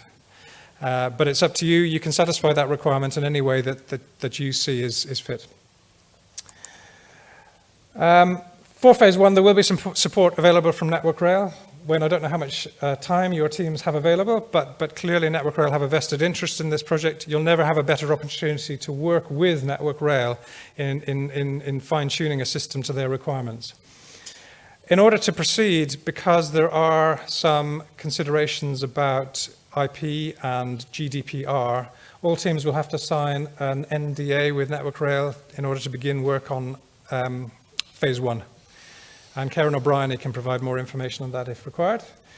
And then for those teams successful in phase 2, clearly there will be access to stations. There will be a relationship with the teams already running and operating the CCTV cameras in stations. And you'll need information on the performance of those stations and the way that you will access them. So Network Rail will be on hand to provide some invaluable support and help in moving from phase 1 to phase 2. Again, I think it's a great opportunity. Background information, Janine mentioned this morning, and Hugh, the Network Rail challenges. Please refer to those for broader background knowledge. They might give you some clues and some insight into how to construct your application. That is available online, and I think Janine said there were 66 broad challenges, but there's a large amount of information in each of those. So please take the time to review that and to see if any are relevant to your application. Competition, you know about the competition dates, hopefully. It opened for applications on Monday this week. Here we are at the briefing event in London. Registration for this competition, which is the process you go through to access your document pack, closes on the 6th of November at noon. Please don't omit to note that it is noon. And even more critically, applications close on Wednesday, the 13th of November, again at noon. I'll stress this in a few minutes, but noon is 12 o'clock on those days, not at 12:01 or 12:02. Sadly, procurement rules are very strict, and we apply that really methodically. We will then spend Christmas reviewing your applications, and we will anticipate letting applicants know the good or the bad news on the 13th of January next year. Within a very short time then, we'll get the contracts out on the 10th of February, and we'd be expecting projects to start on the 1st of March. So it's fairly tight timescales. That's for all sorts of reasons, but particularly it's to help drive this technology and to get it onto the railway network. At this point, I sometimes give a review of, a question you might be asking yourselves is, what's my chances of success? What are the pitfalls? So I'll give you some clues into what's happened before. As I said earlier, Network Rail and Innovate UK have never quite partnered on this scale of competition, so we don't know what's going to happen. But we have been running for a number of years an SBRI program for the Department for Transport, and that is summarised on these slides. We've run 3 competitions. They opened in October 2017, 2018, and February 2019. They closed a bit later. The budgets were comparable. So the budgets were 3 million, 3.5 million, and 5 million. Project costs, a little bit different. Competition type was 6 months, and the project durations were similar. And those are the names of the 3 competitions. The reason I tell you this is I'm going to tell you how many applicants we had for each of those competitions. So that's the number of applications we received. So 3 comparable competitions, and it's difficult to draw trends here. We got 20 applications for the first one, 59 for the second one, and 125 for the third one. So that worries us a bit. If that's a geometric progression as it looks, the next one will be about 500 applications. That said, we're not quite sure what caused those trends. So for the competition which received 125 applications, there were 4 themes. So if we map that onto this competition, we'd be expecting 40 to 60 applications for the 2 themes. So that'll be 20 to 30 for each one. We don't know. Of those, we funded 10, 10, and 24, so you had a 50% chance of being successful in the first competition, a 1 in 6 chance of being successful in the second, and roughly the same for the third, a 1 in 5. So we'll be interested to see. We can't offer very much advice. We don't know whether we'll be massively oversubscribed. We've had a good attendance today, which is a good sign for us, but a bad sign for potential applicants. But please find the time to apply. At the very least, there's perhaps a 1 in 3, 1 in 4 chance of being successful, I would surmise. Those projects are all up and running. If you want to see the type of applications which have been funded through those programs to give clues, not because the themes are similar, but because it gives some insight into the types of projects which are supported by our independent assessors. And I'll say a bit more about them this afternoon if you're in that session. So there's some clues to the type of things that Innovate UK funds, that Innovate UK assessors appreciate, and the subscription rate for our competition in that information. What do people do wrong? Nothing is more frustrating than seeing a fantastic application that you really want to give funding to, and it's made a fundamental error. It's very easy to slip up and make an error which makes your application ineligible. An ineligible application is one that doesn't even go for assessment. So it doesn't go to our assessors because it's not eligible for funding because it's made a mistake. Typical things we see there are incomplete. So critical information missing, like your company registration number or even who you are. I have seen that. Inappropriate budget. We've told you what the budget is, very much like our 12 noon timescales. The budget is the budget. If you're £1 over, then you're £1 over and you're ineligible. So please make sure your project costs are within the bounds. Please remember what I said about the VAT. You need to add the VAT, but that doesn't make you go outside the bounds. 20% added to everything. Wrong collaborators. That's not correct. Ignore that bullet point. You do not need to involve a rail technology integrator. I thought I deleted that line. Anyway, never mind. We could delete that before we send out the slide pack, couldn't we, Michelle? And broken applications. We had a very happy team downloaded our application form, which is a Word document, converted it into something else, filled it out with all sorts of pretty diagrams and sent it back to us, but it was ineligible because it didn't follow our template. And finally, please don't be late. We do get people phone us on the last day and say, please, can I submit my application? It's a very good one and it deserves funding, but I'm afraid the answer is no. In terms of, along that theme, I often show this slide. This is the rate of applications into one of our competitions as we approach the 12 noon deadline. The x-axis is not linear, it's a logarithmic scale more or less. So as we approach 12 o'clock, the blue line is the number of applications more than 50% completed, and the green line is the number of applications submitted. So you can see that even in the last 3 hours, more than 50% of the applications were submitted. That's fair enough. But the teams that really like to push it to the wire are the ones that click submit in the last 2, 3, 4 minutes. You can do that if you want, if you like living dangerously. But interestingly, nearly 20 applications which were more than 50% completed didn't get submitted. So we don't know why. IT problems, could be anything. It's entirely up to you, but it is, and it's always exciting to watch this. Those of us who run competitions will watch this live on the day. We'll share the information with our colleagues in Network Rail. And it is both rewarding and sometimes frustrating seeing those two curves interchanging their data with each other. So please, applications are never finished. I don't think the time spent in the last 10 minutes really makes a significant difference. That would be my guidance.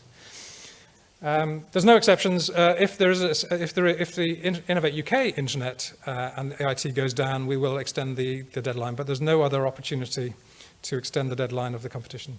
Not even if Network Rail ask, I'm afraid. So top tips, read the scope documents and the guidelines. There's two documents which are relevant. Hopefully you've already found them. I would encourage you, when you filled out your application, to reread them, because you might be surprised at the detail that you've forgotten in the excitement of constructing your application. Just make sure that what you think the competition was asking for is what you actually have written a response to. Of course, pay attention to the expected outcomes. What's the need for your project? Is it within scope? Does it address Network Rail's requirement? Is it innovative? What's the route to market? And please, please, please, don't go beyond the eligibility criteria. It really makes us weep when we see a fantastic application that we can't even send for assessment because it's not eligible. Competition brief, you found that already. Further guidance for applicants, you've already found that, hopefully. Again, they're not too long. Innovate UK's style is a light touch, so we try and keep all the documents fairly concise to help you. So we hope that the documents aren't too onerous to read through. The competition scope is only a couple of pages, and the competition guidance for applicants is maybe 10 pages at the most. So please do have a look. And if you have any questions, you can ask me today. You can ask our colleagues from Network Rail today. And if in a week's time you've got a burning question you'd like to ask, that should go through the Innovate UK support email address. Just frame your question as succinctly as you can, and we will endeavour to get a reply to you within 2 working days. That may prove problematic if we have to seek advice from our colleagues in Network Rail, but the operating model is a response within 2 days, and hopefully once that's given, that's then definitive, and you can even write in your application that you've had official guidance from Innovate UK and Network Rail in whatever respect that might help your application. There's a phone number as well. If I was honest, I think for your own requirements, it's probably better to use the email address, but please use that line. We get all manner of inquiries coming in. It can be about the technical scope. It can be about the mechanics of submitting your application. What you can't ask for is any elaboration beyond the scope documents as they're published. But we can clarify anything that's in there, and we can generally help you to craft your application. It's probably also worth saying, if you have any questions more generally about how to construct applications for Innovate UK competitions, our colleagues in the Knowledge Transfer Network will help provide generic advice. Is that true, Michelle?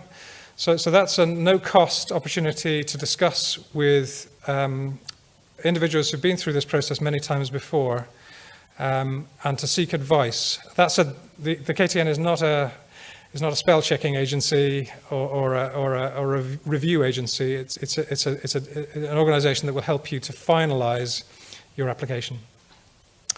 Okay, that's all I had to say, and I think, Michelle, we're happy to take some questions.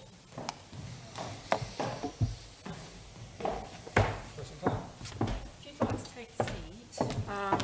So it's an opportunity for everybody now to ask some questions on what's just been discussed. And just to reiterate what Kelvin said, KTN can review your application. It's an extra pair of eyes, essentially. So we're happy to help in that way. We do have a rail expert, so that's Ian. He's currently in the other room at the moment. Andy Curtis is at the back of the room currently. He's our digital economy expert, and he's very interested in this competition, so he would be, he's also perhaps a good opportunity to discuss with him if you've got a gap in your expertise as well. Okay, does anybody have a question? We may have questions on the webcast as well, so we're mindful as well. We welcome all questions online as well. Thank you. I think this is about the data set that you said that you would hand over 30 days of pre-recorded information. Is that labeled data, and is there any information surrounding kind of any actions that were taken associated for us to be able to learn from? Or is it just pre-recorded video that you would hand over? It's going to be pre-recorded video from a month worth of what normally happens at a station. We may have staged some unusual events that you would be hoping that you would pick up in that data. But it'll be on media that you can just feed into your systems. I'm not entirely sure yet exactly what format that media will be in. I don't know what type of, whether it's an AVI file or how that data is going to be handed over. Our technical experts from Network Rail Telecoms, who manage the camera estate for Network Rail, will be able to extract that data from the current systems and hand it over. But it'll just be footage. So it's flurry of hands here. Oh, sorry, Yoni Higgsmith from Zircon Software. Sort of following on from that, so is it from how many cameras? Is it all the cameras of the station, the 30 days footage? A single camera? So we will just use, like I said, it's going to be between 20 and 30 camera feeds that we will use for this first phase of the trial.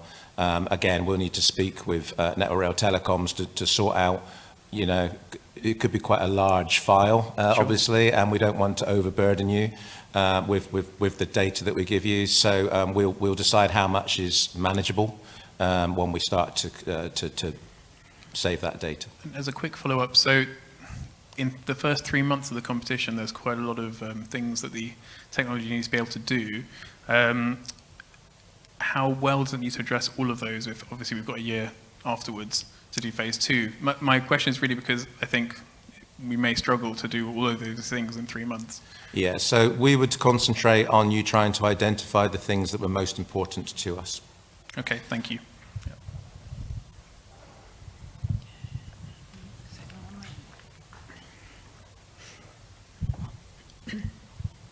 Hi, it's Pete Team from Nokia. A question that's looking into the future a little bit on this. I'm wondering about Network Rail's ambition for this system. So you talked about the managed stations, the 23 managed stations being your ambition initially. Yeah. Is there an ambition to push that further out into the routes if successful? So we manage those 23 stations. A couple of them are what we call managed station lights, where we share the management of a station with the train operating company. We obviously own all of the stations in the UK. If some of our partners in train operating companies saw that the amount of security and safety incidents at stations where we had this technology rolled out to were interested in having it installed in the stations that they manage, then obviously we would hope that they would see the benefits of the system, and it would be for them to fund that project. We don't have the intention of rolling it out to all of our stations. What we are doing in the future, though, is updating the CCTV technology at all of our stations, managed and TOC run, and obviously moving away from the current crop of analog cameras. And the reason that we've only asked you to concentrate on IP-enabled cameras is because that's where we're going. Obviously, the analog stuff is going to be replaced over the next couple of control periods. We're not really interested in putting this technology onto the analog systems as such. This is why we're concentrating on the digital. But in answer to your question, this is for our 23 stations at the moment. If the train operating companies like the look of it, then obviously we would assist them to roll that out further.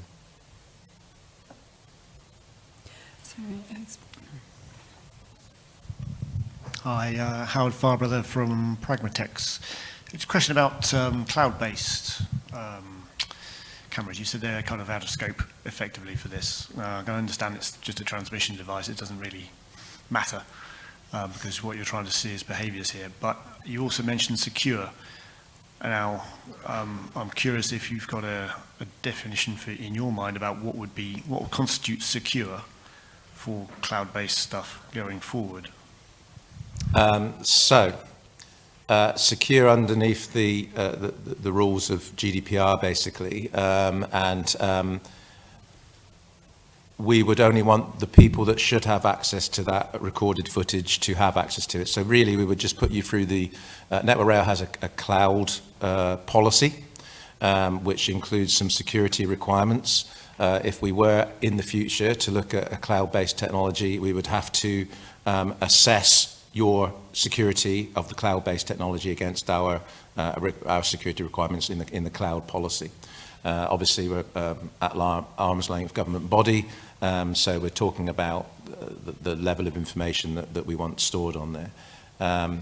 But for this trial, we're not looking at the cloud-based solutions. Hi, Stuart Hubbard from Cortexica. We've done some crowd work before, and do you have your clear definition of what you're looking for? Because we've done crowds before on the surge, but what the customer was actually looking for was people in hoodies collecting in a different area on top of that. So is there any clearer definition to the behaviours that you're looking for? Yeah, we can define that further for you, I think. So I'm aware of other crowd behavior analytics that have gone on where basically it's not really about what's happening in the crowd, it's how the crowd is moving around, or how crowded a place is. And I think we did a trial at Waterloo using some sort of technology which you couldn't really see people's faces or anything. They were just red dots that moved around, and then that was analysed. I'm not really interested in that. What I'm interested in is, why is that bunch of people running with their hands in the air towards the exit? What's behind that behaviour, and the system to alert me to that rather unusual behaviour of that crowd, or are they gathering around something else that's going on that we can't quite see on the camera, but it's obvious that something is happening there. So it's not so much about how the crowd is moving about, or what it's actually, what are they doing? Are they looking to be in panic and running away from something, or are they gathering around an area looking at, I don't know, a fight going on, or whatever it is. That's the sort of thing we're looking at when we talk about the crowds, really. We've got a question on the webcast. Can we take that question and then we can move to the floor? Thank you. Thank you. This is just a point of clarification we're asking, really. It's from Tom Bailey online, who asks, will the data transfer agreement governing handover of phase 1 footage allow transfer of this footage outside the UK or EU? No, it's got to be within the EU. Okay, thank you. Okay. So we've got 4 people with their hands up. We'll take that one there, and then the gentleman at the front. Yeah, thank you.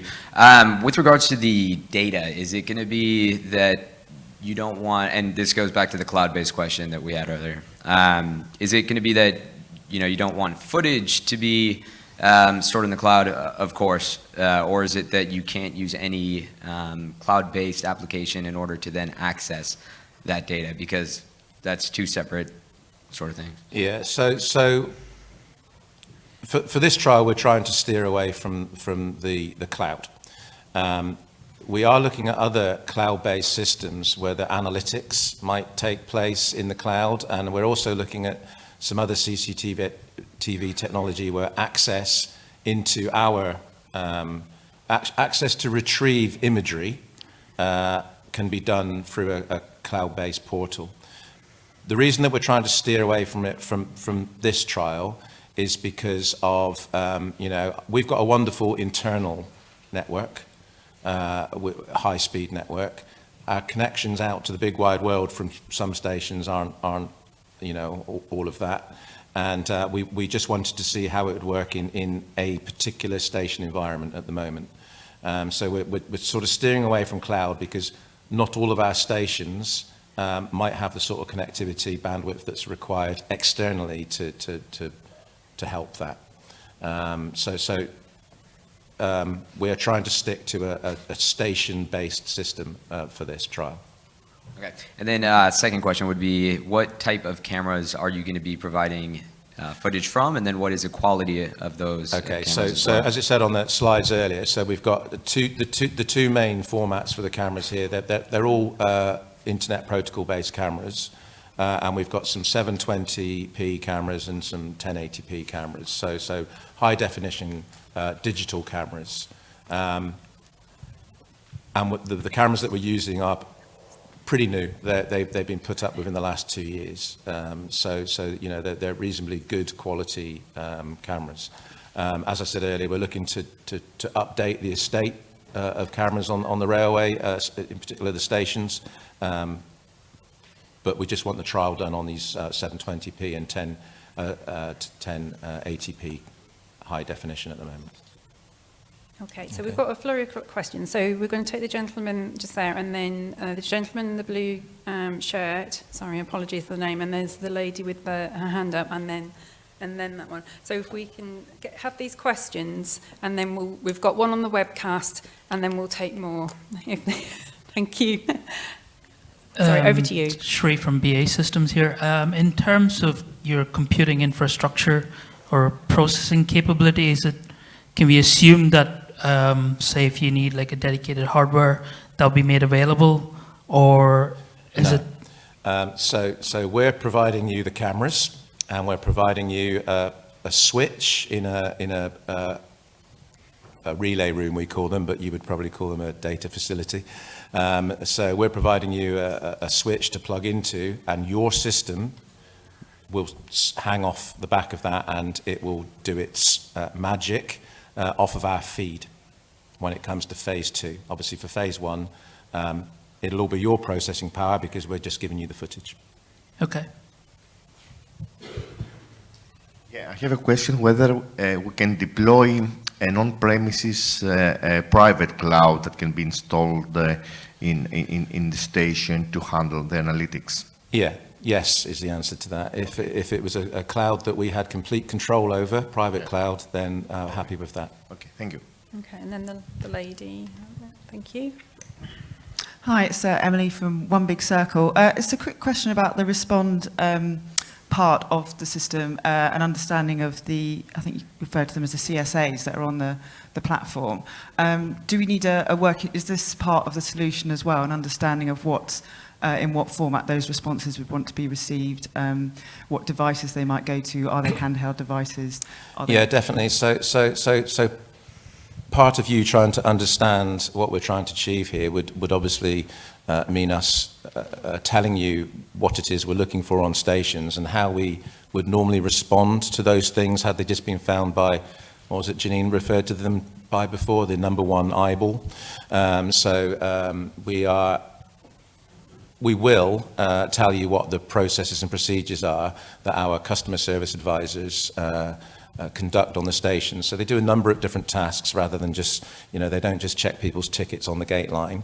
They have lots of security tasks that they have to to undertake throughout the day, including security checks, looking for left luggage, things that have been left behind, helping people out on the concourse, giving people directions, telling them what train's going on, that sort of thing. But obviously, when something happens, they also have a number of things that they have to do. It's not just us, though. It's not just the Network Rail and train operating company colleagues on stations. It's also the British Transport Police. So we need to tie in all of that. What are we going to do with something when you've highlighted it to us?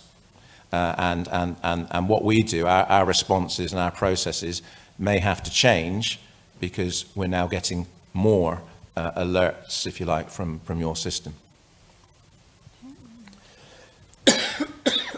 Hi, this is Brian from IMSON. I had a quick question. So at the end of, I believe the total project is about 12 months, 1.5 years, is the goal to have a very comprehensive system? And if so, I think in the first phase, we're looking mostly at having more or less explicit rules that you're trying to define and identify based on 30 days base of data with incidents. If you then apply it to a railway station afterwards, where I hope there's not that many incidents, wouldn't you then fail to educate your software properly so that you can implement it afterwards? So my question in short would be, is there an opportunity to get more data in the second phase? Yes, the technology is going to be in place for 12 months. Obviously, that gives us an opportunity to fine-tune to any alerts and things that were happening, and we might find that we get lots of false positives. We might also find that it starts to pick up things that we hadn't originally thought of. So yes, there's an opportunity to perhaps gather or look for different types of incidents and gather different types of data as we learn how the system works, as it learns how to work in a station environment. Does that answer your question? Sort of. All right. Okay. Talk to me after and I'll try and explain it further. We're going to check in the webcast. A couple of questions from the web viewers. One is, can we assume that the footage for the assessment day would be the same, would be from the same cameras as the 30 days sample footage? Sorry, so can they assume that the footage for the live assessment is from the same cameras? Correct. Yes. Okay. So that's for the 2 days trial for the assessment at the end of phase 1? Yeah. Yeah. But using the same cameras. Yeah. And a question for Michelle as well. How can we look at offering our expertise in rail CCTV to potential joint applicants as collaborators? Is there a collaboration platform that we're running in KTN for this? Oh, sorry, I didn't quite catch the end. I do apologise. Sorry. Is there a... So no. So they can email me or Yeah. they can email Ian. Okay, great. If you wouldn't mind putting our email addresses We in the can do chat that. box, that'd be fantastic. Thank you. Apologies, I didn't quite hear the end. Do we have any more questions on the webcast? While you're there, so, and then we'll... And I'm reading this live because I've not proofed it. A question from Gav Bryant. If the actual analytics processing is already in existence, would the development of a presentation layer and alarm flow still qualify for the competition? Yeah, I think so, because that's bespoke to our environment. Yeah, I mean, if that system hasn't been used in a railway system environment, and if there is R&D work required, in line with what I said earlier about that state aid rules, you have to have 50% R&D, Yeah. then yes, you wouldn't discount that, would you? No. Great, thanks very much. So going back to the previous question, sorry, what I could add is that we have received quite a number of pitch applications. So we do have some slides to disseminate. So we'll send those out as well. And I thought of something else. Oh, and potentially the information from the network wall. We'll send that information out as well, and hopefully that will be informative. If not, then you're quite welcome to email myself or Ian, and we can help find right partners for that. Okay, so we've definitely got a question at the front. And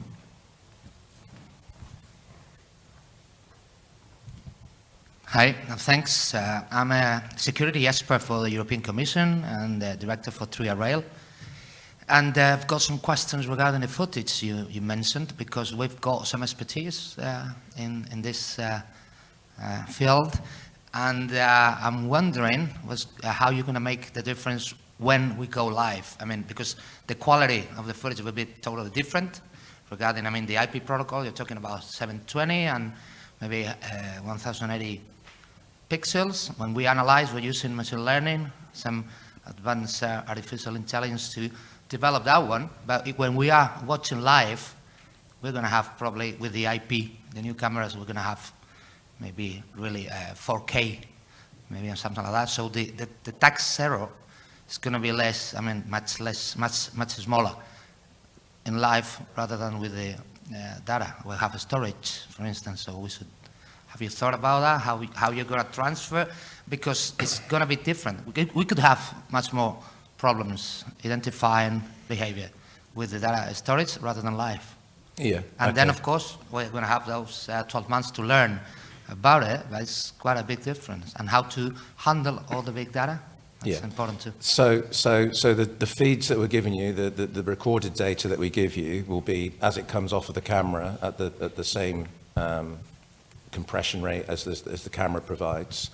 Those will be exactly the same feeds as you'll be using through the live trial. If there's issues with that, you'll have to overcome them. I'm not a technical expert on CCTV. I've seen a lot of CCTV, but I'm not a technical expert. We have what we have available in the stations, and you're going to have to work with it, I'm afraid, because you know, those are the type of cameras that we've asked you to work with, and that's what we've got. Okay, we'll just got one more there. Hi, so Stuart again from Cortexica. So you want a system that's customized to Network Rail and your definitions of what behavior you're looking at.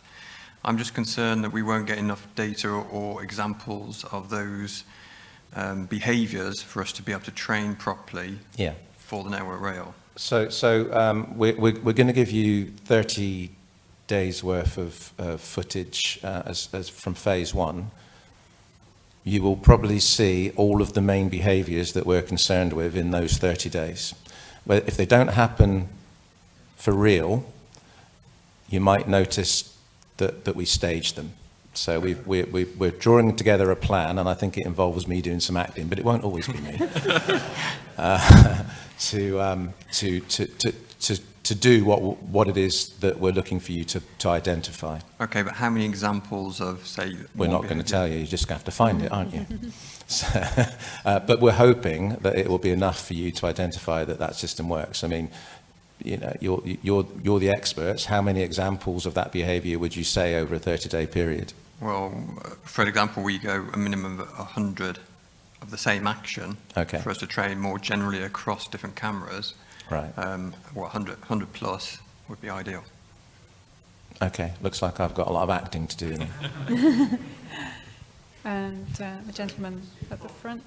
Sorry, just to follow up on that question. So, so when you actually provide the data, I think it's the lady behind me referred to that. So would you sort of give some additional information with the videos, like to say like, oh, you can find this sort of event happening on this day, or maybe at this part of the video, so that like it'll sort of help us to train our data sets quicker, our models quicker, rather than us going through 30 days of video and like trying to pick out where the events actually happen? I don't.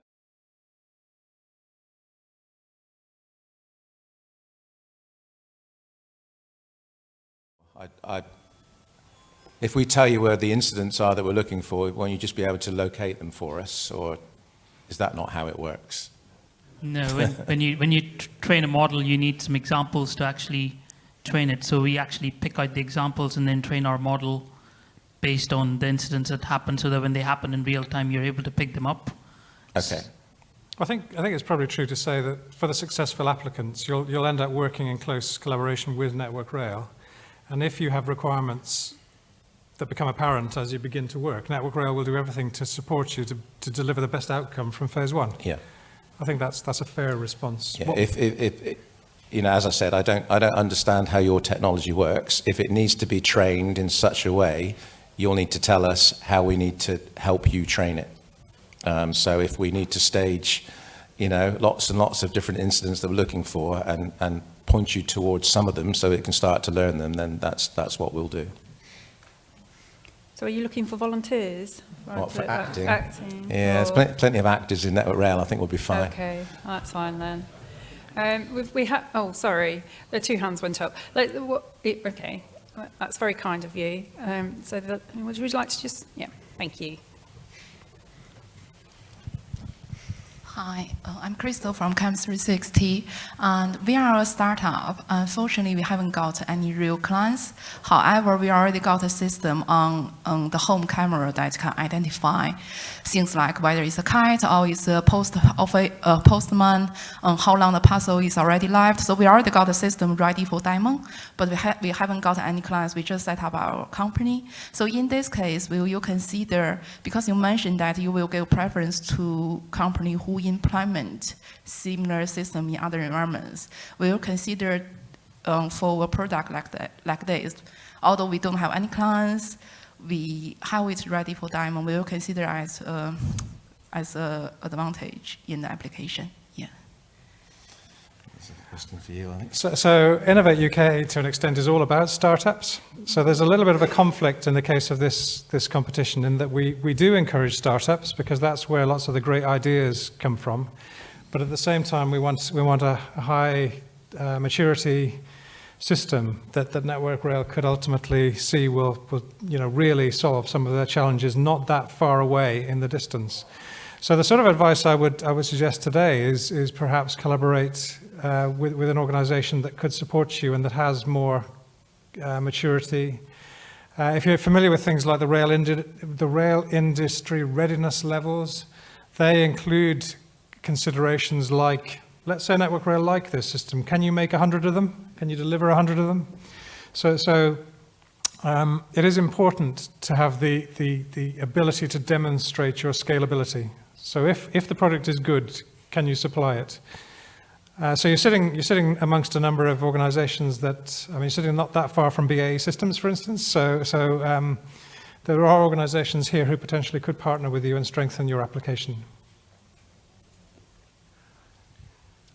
Yeah, hi, it's Janine again from Zircon Software. Just because you've sort of mentioned a potential change in, we could come back to you and say the data's not enough. Is that something that we can do on the, I guess what I'm asking really is how much data do you have available in CCTV that we could access? Because I think there's a lot of professionals in this room in machine learning because they're asking the right questions, which is we need hundreds of thousands of examples and we need to know up front which is which, yeah. and then we can train our model. And then afterwards, the model can be applied to the real world, and it will have learnt. If we want to, there was also a comment that over the year it could learn as it goes. Well, that doesn't happen automatically. That has to be the same process again several times throughout that year to try and do that. So we're really looking for hundreds of thousands of bits of data, which we know in advance what's going on. Is there scope for that? Does that exist anywhere in an archive? So. All of our CCTV systems record the data. We record it for 30 days continuously, and then at most of our stations, it's overwritten because of the amount of data. I mean, I was talking about King's Cross earlier, 900 cameras.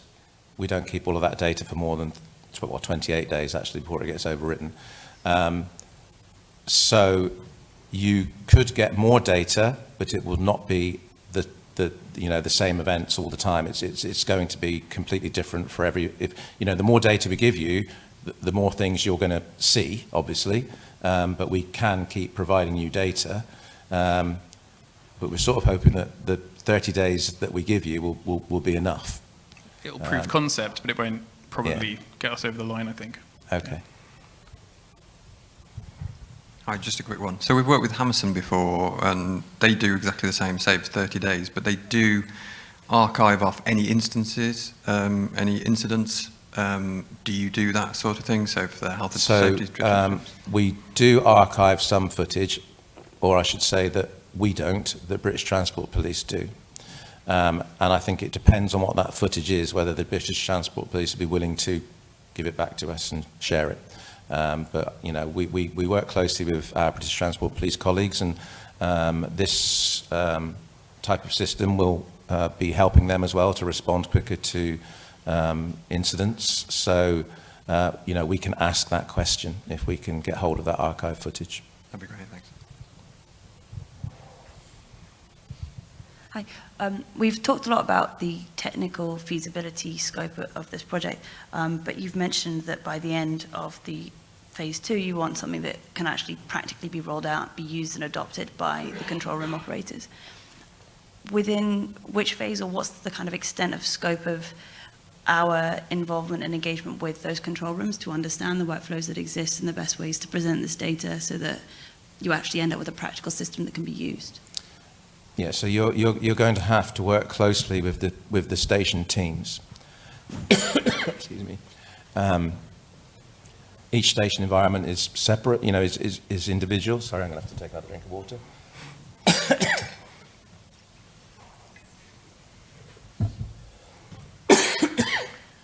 I promise I won't keel over on you.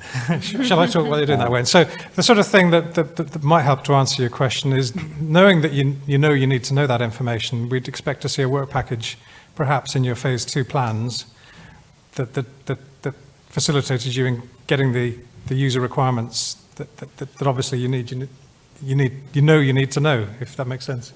Yeah. So.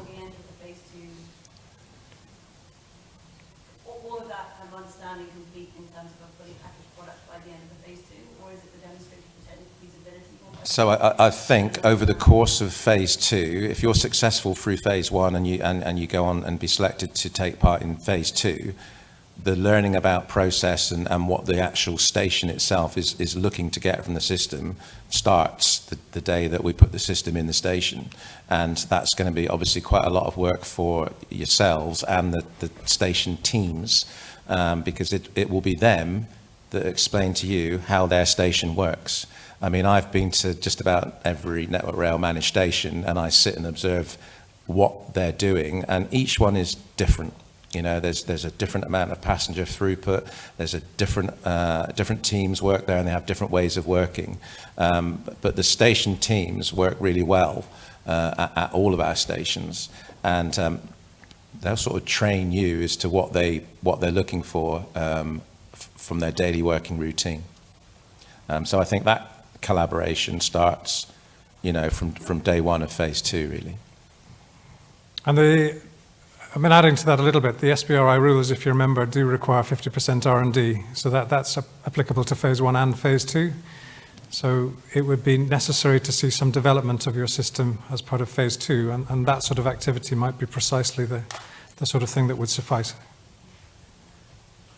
All right, we've got one at the back. Yes, hi, Will Addison from Sequester. Just a quick one. Are you able to provide a map of the camera locations as part of the challenge? Yeah, so one of the things that we would be looking at here, and this is the vision that I have in my head, and hopefully the station teams will concur, is that obviously the idea of this system is to create alerts to draw the attention of the people in the control room to something that may be amiss.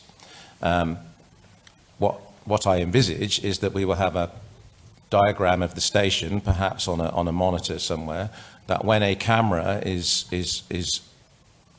picked something up and alerting, you could use dark screen technology or whatever you want to draw the operator's attention to that. But they also want to be able to look on a map of the station where the camera is, so that they can direct the station team on the ground directly to that incident, whatever it may be. You know, so if I was operating the system, A, I need my attention drawn towards the incident, and B, I need to be able to send someone there to respond to it. So yes, I need to know where it is, so we will provide plans of where the cameras are. Okay, thank you. Can we check in with the webcast, please?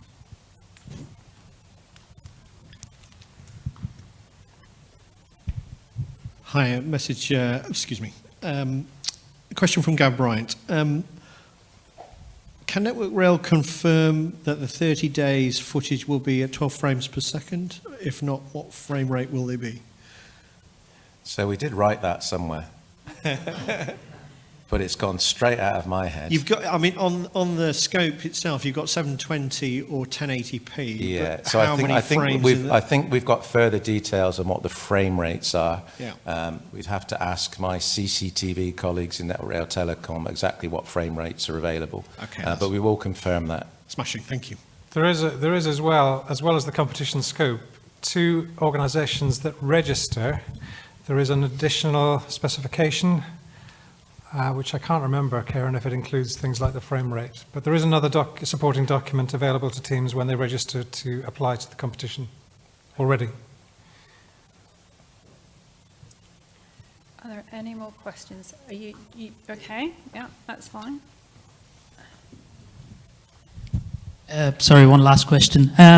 So you mentioned like you're looking at different scenarios in the competition, like loitering or undesirable behavior, crowd density. So given the short time frame for phase 1, and if we have technology that addresses some of these challenges quite well, and then it doesn't, at the moment, say we don't have the capability to address some of the other challenges, would you still consider that application as part of your requirements, or would you sort of say it has to address every single challenge that's mentioned in the scope? So I've been looking at this technology for a while, and I've seen some manufacturers make some very big claims. I'm not entirely sure that those claims can all be true, you know, and I think the answer to that is show me what you got. You know, what can you do? Are some of the things that I'm asking for just not possible? The left luggage one, for instance, in a station environment is interesting because I don't really know how your technology works, but I assume that if I sit down with a big suitcase and I put it down and then I get up and walk away, but the suitcase stays where it is, the camera starts to count how many seconds that thing's been left behind. So what happens when somebody walks in front of it? Does it start counting again? I don't know how it works. So show me what you've got, show me what your systems are capable of, and if it meets most of my requirements, I would still be interested. If there's some things that you know that your systems will never be able to do, then fess up and tell me straight away, because nobody's system may be able to do that. You know, I honestly don't know what the capabilities are, and I think this is all about finding out what those capabilities are. You know, we might be asking for the moon, and you might not be able to give me it, but you need to let me know what you can give me. Okay, got one more question at the front.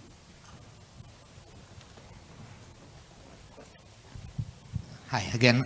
Just one more question regarding the server itself. So I should leave it out of the budget, I guess. I mean, the server to move all the data.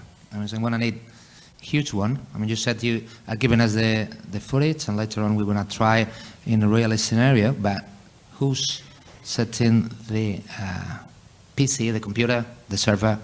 Because we're going to need a huge one with some very specific technical requirements. Because, I mean, we've got the software, like I said, we've got all the things embedded, but there is something regarding the physical equipment we're going to need physically to analyze it itself. Yeah. So, like I say, we're just going to provide the camera outputs. It's for you guys to provide the system that does the analysis and stores the data. We're not providing any servers for you, as far as I'm aware. Is that right, Karen? It's just the data feeds. I think that's right, and you'll be under a contract to deliver the demonstrator and the deliverables you outline. How you achieve that is up to you. So the procurement of essential hardware for the trial could be covered by the program within the budgets available, clearly.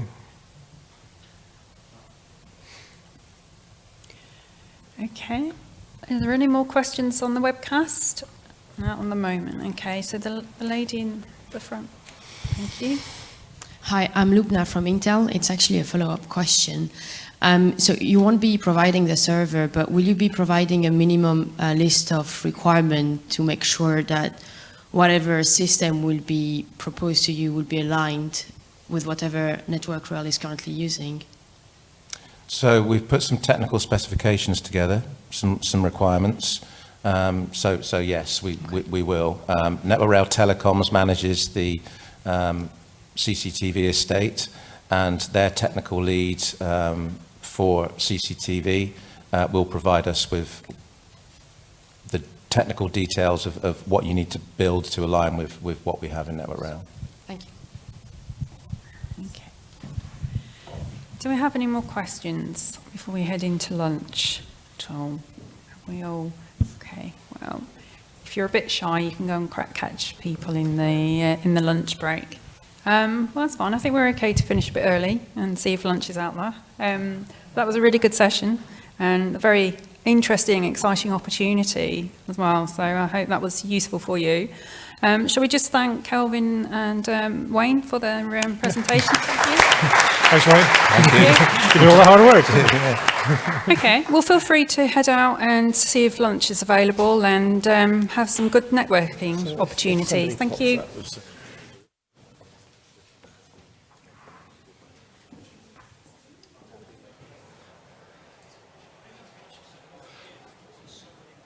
Right, good afternoon, ladies and gentlemen. Thank you very much. Hope you enjoyed the network lunch and managed to get hold of and talk to some interesting new companies and people to perhaps collaborate with this competition.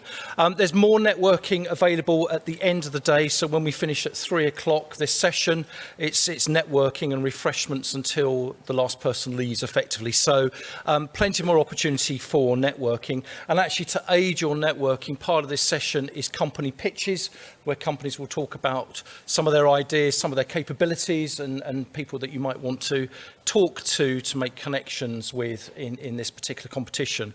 Also like to welcome our webinar cast as well, who are online. This is being recorded as well. And like all the other sessions, you can go back and see the presentations and the online recording after this event. So without further ado, I'd like to welcome Kelvin on stage, who's going to go through the applicant briefing and the SBRI process. Thank you very much, Kelvin. It's me again, I'm sorry. And I'm joined on stage by Steve Sopp. So the way we pan out the workload between us is I look after the rail programs within Innovate UK, but Steve is a specialist on SBRI. So if you've been paying attention, you'll know this is an SBRI competition. And what I'm going to do is quickly take you through the applicant briefing. It's as much to get these slides into your pack, so I won't dwell on things very much. I'll try and rattle through fairly swiftly. You know the competitions. I'm going to give you an overview of SBRI, tell you again about the eligibility, reinforce a few things, and tell you how to submit your application if you've not used this process before. Overview, SBRI is a government initiative which is managed in part through Innovate UK. Its objective is to help organisations to solve challenges by connecting with businesses, which is exactly what we see today. So Network Rail interacting with a large number of potential suppliers to solve the challenges. It is a small business research initiative, a structured process enabling the public sector to engage with innovative suppliers. It's a framework which we apply. A number of other organisations within the UK apply the framework as well, and we'll hear from at least one of those in the elevator pitches coming up quite soon. The key features you're probably aware of, the one you're most probably aware of is that it's 100% funded. It also operates under a procurement through a contract, and it is the UK implementation of European Union pre-commercial procurement, and it is deliverable based. So if you sign one of our contracts to deliver a demonstrator to Network Rail, we will expect you to deliver a demonstrator to Network Rail, which isn't surprising, but it is contract based, and it is based on the deliverables that you've said you will deliver. Eligibility criteria, it is open to all organisations. So as I said earlier, small business does not apply. It's all businesses, in fact, pretty much any organisation. It's open to companies not in the rail sector. So we're very pleased to see here today a number of organisations that we haven't seen perhaps at rail briefings before. And research organisations can apply as long as there is a clear route to a commercial output. So it's not an R&D exercise for R&D's sake. There has to be a commercial opportunity coming out of the end of it. And as we've said earlier, you need to carry out your work in the UK. Summary, SBRI, you'll get a contract if you're successful. There is a draft contract available online to have a look at, but that may change subtly before the contracts arrive on your desk, should you be so lucky. The two themes, you know the budgets. A key point to stress here, there was a question raised in the tunnels theme I wasn't at. It is 121k or 350 to 500k plus VAT. What that means is that we expect to receive applications from your organisation for more than those baseline figures. We expect to receive applications that reflect those figures plus 20%. Please note that, it's important. If everybody bounds themselves to 121k, including VAT, you'll be selling yourself short and selling the capability that you're going to deliver short as well. How do you apply? It's, if you've been through our process before, you'll be familiar with it. It is a 14 question, but they're not all questions. Some of them are just as simple as writing your name and identifying your organisation. There are appendices available for 2 of them. Quickly going through the questions. 1, 2 and 3 are self-explanatory. No thinking required, just fill in your name and address and your registered business number, etc.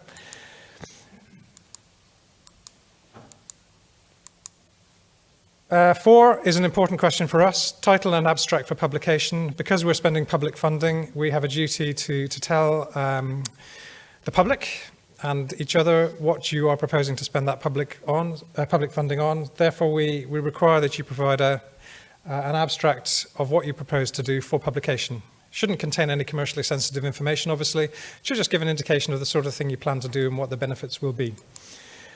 Then you go through some fairly clear questions describing your technology. For that question, there are 2 potential appendices available, which may include figures. So you can add 2 pages of appendix on A4 with a reasonable size font, please. You'd be surprised at some of the things we see.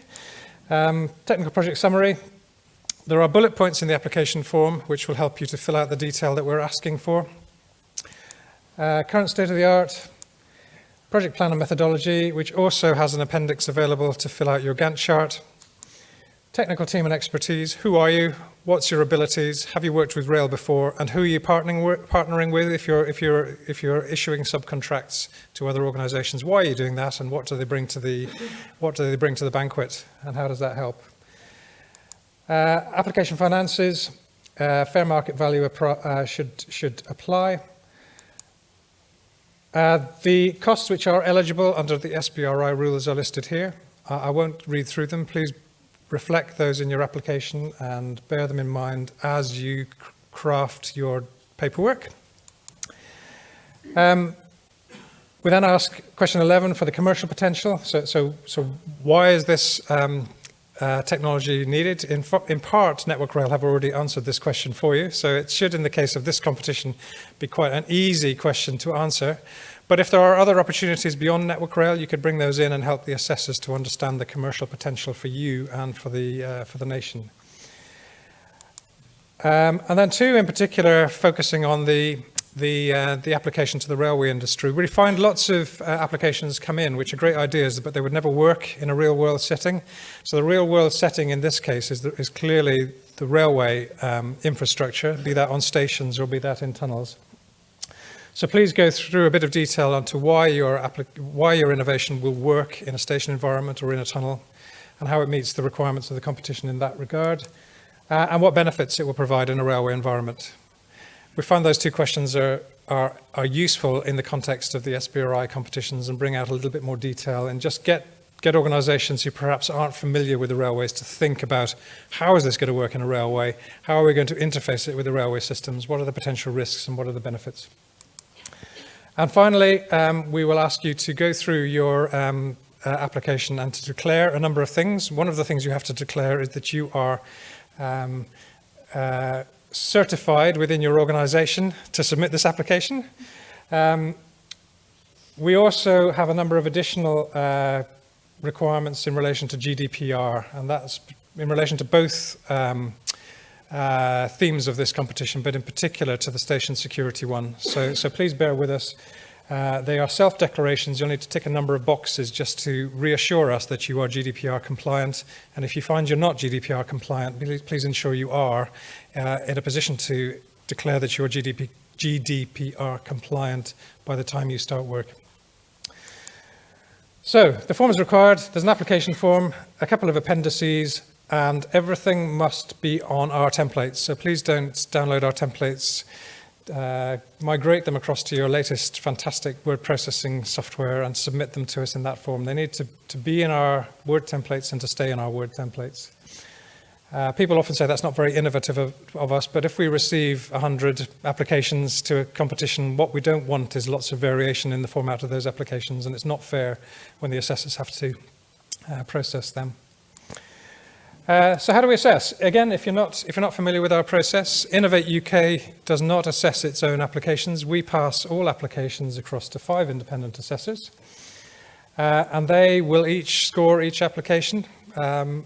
If you think about the logistics of this, I often am staggered at how much work is involved. So if we were lucky enough to get 100 applications from this competition, that would require 500 assessments to take place. That doesn't sound too bad until you remember the timescales we talked about this morning. So we've promised to tell you in February what the outcome of the competition, which closed in December, was. November was. So we've got to get the assessments done very quickly. With those 500 individuals, with those 500 potential assessments. And we never know how big a task that is until we see how many applications come in. So it's interesting. Each assessor will provide an average score. Loosely, that's what happens. At the end of the day, each application will be scored out of 100. And we will put those applications in order in an Excel spreadsheet from the highest scored to the lowest scored, and we will most likely work through them until we run out of funding and fund the top ranked applications. There's a degree of flexibility allowed through the portfolio approach that we've advertised for this competition, but by and large, that's what will happen. Implication for anyone applying is it's really important to be in that top 20%, 30% of the assessed applications.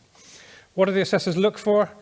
Oh, well, there's one thing I should say. For the tunnels, a tunnel examination theme, we're pleased to have 2 assessors from within Network Rail.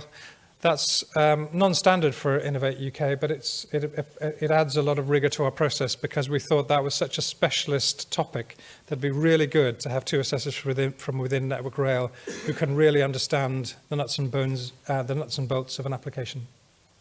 What do the assessors look for? It's obvious really, but it doesn't always manifest itself in the applications we receive. We're looking for clear and concise answers, so less is often more. Don't fill the page just because there was a whole page to fill. We want the right amount of information, not too much detail, no assumptions, and quantification and justification. And the manipulation of things like fonts and so on is not possible within our template. Just think about what the assessors need to understand what your technology does and how to score it against the questions that we've asked in the application form. Because of the way that we are focused on commercial deployment, we've added a weighting. So sometimes we have the assessors answer a number of questions, and these are the questions the assessors are asked in scoring each application, which you can read for yourselves. Because of the nature and the prioritization of commercial viability from these products, we've applied quadruple and double weightings for 2 of the questions they are asked. And those are, have the applicants made a good case for the application of this idea to the rail industry in particular? And down the bottom, is there a clear commercial potential to lead to a marketable product? So it's very important because of the weightings against those questions that you focus on providing clear evidence in your application form to support the assessors in scoring you against those.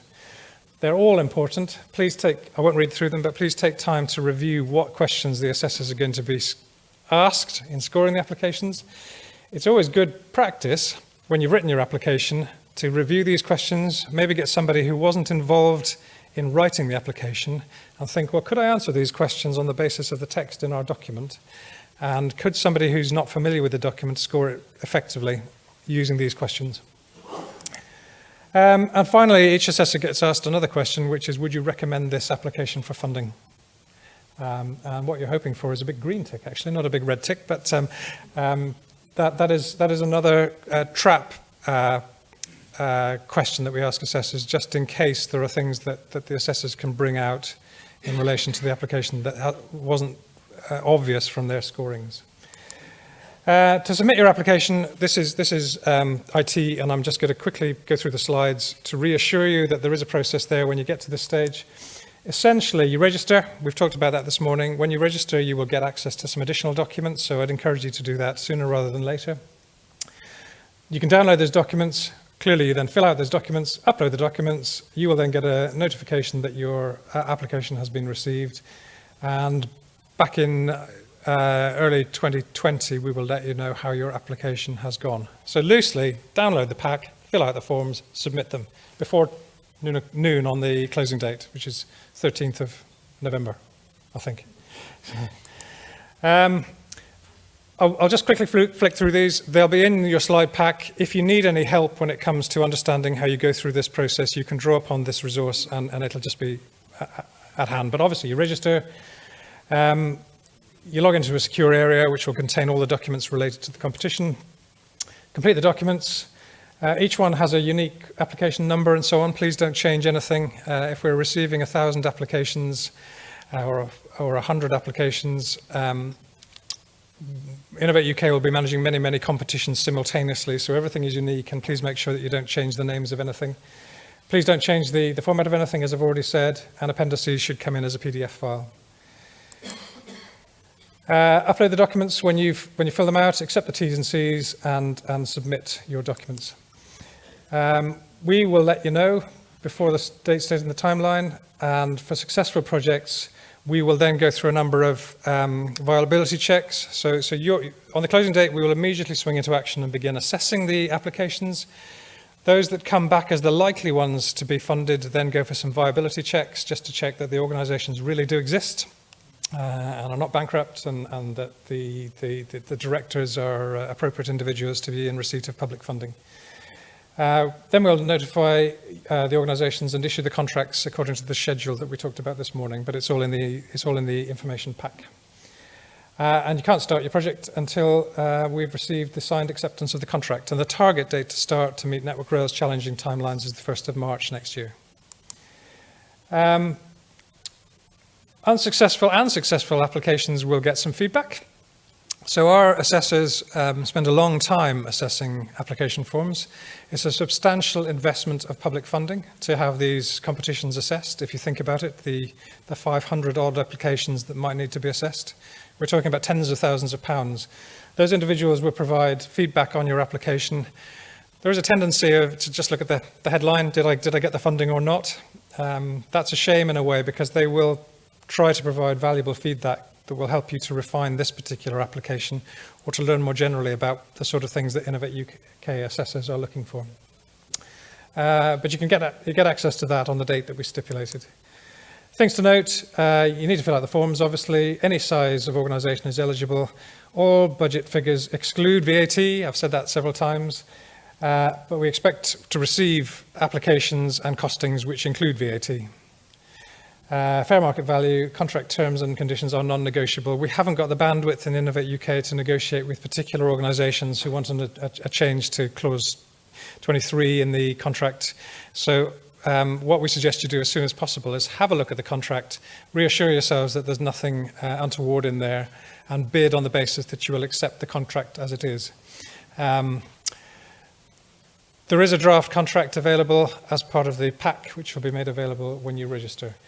We had a question from the Tunnels team about USA and Canada as well. So we welcome applications from overseas, including USA and Canada. However, the lead applicant has to have a registered office in the European Economic Area in the European Union. Reason being that European law will apply to the contracts let onto this programme. So it's not that we're being difficult in terms of accessing Innovate UK funding. It's a purely legal requirement that we have contracts let within the European Union.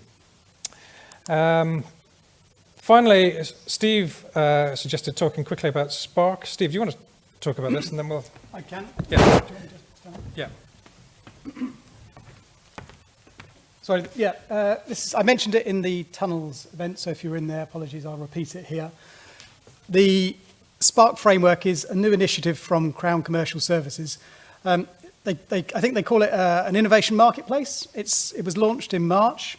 I'd encourage any companies out there that are interested in developing products, selling products, to look into this in a little bit more detail.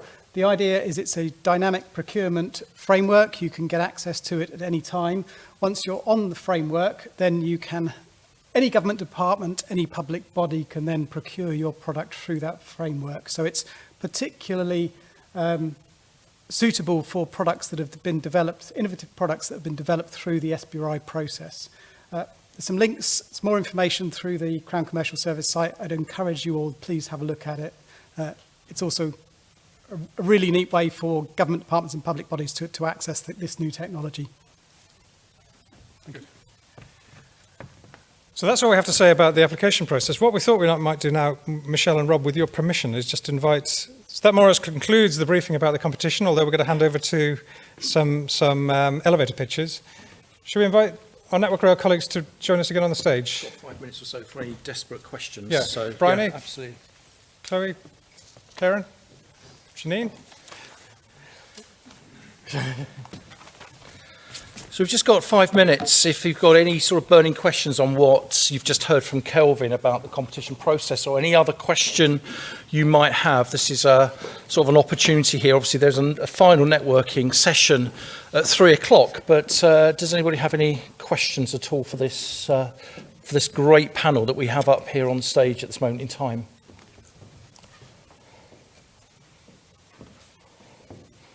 Obviously, there's no pressure. Obviously, we've made it very clear what's going on, but... Karen's off to sing.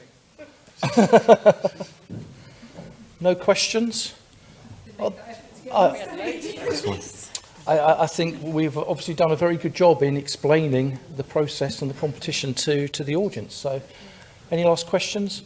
No? Thank you very much. No. Oh, sorry. Yes, sir. Oh, damn. Just thought we were... Just a very quick one. Is this the extent of the consortium building activities around this? Or are there going to be further ways for people to find partners? I'll answer that on behalf of the KTN, the Knowledge Transfer Networks, and myself. Ian Stock, that's at the back, and Michelle here, are part of the transport team inside the Knowledge Transfer Network. You'll have our details. We are here to try and help you with this process, to try and help you make connections to new technologies, new organisations and people. We're here to broker those relationships and help the collaboration process. So no, today is not the last day. Today is the first day of us helping you up until, well, not the 13th because that's the last day, but up until when the competition closes. I'd also point you in the direction of the catapults. So you've got MTC, you've got Connected Places. There's lots of the catapults that can help you. And also RIA. So RIA have obviously got loads of supplier networks within the railway. Who else? Rail Alliance. There's lots of organisations that have a wide reach when it comes to other organisations that you could work with and collaborate with. Perfect. Thank you very much. Thank you very much indeed. Well, one final question.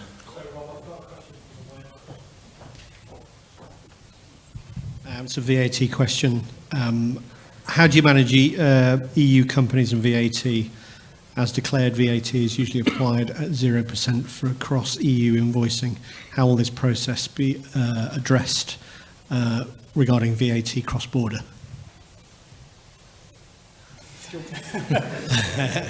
No one's stepping forward here, so I'll pick this up. For those companies that, as far as Network Rail, as far as Innovate UK are concerned, the maximum amount that we will pay out will be the maximum value on the contract. So the contract value is inclusive of VAT.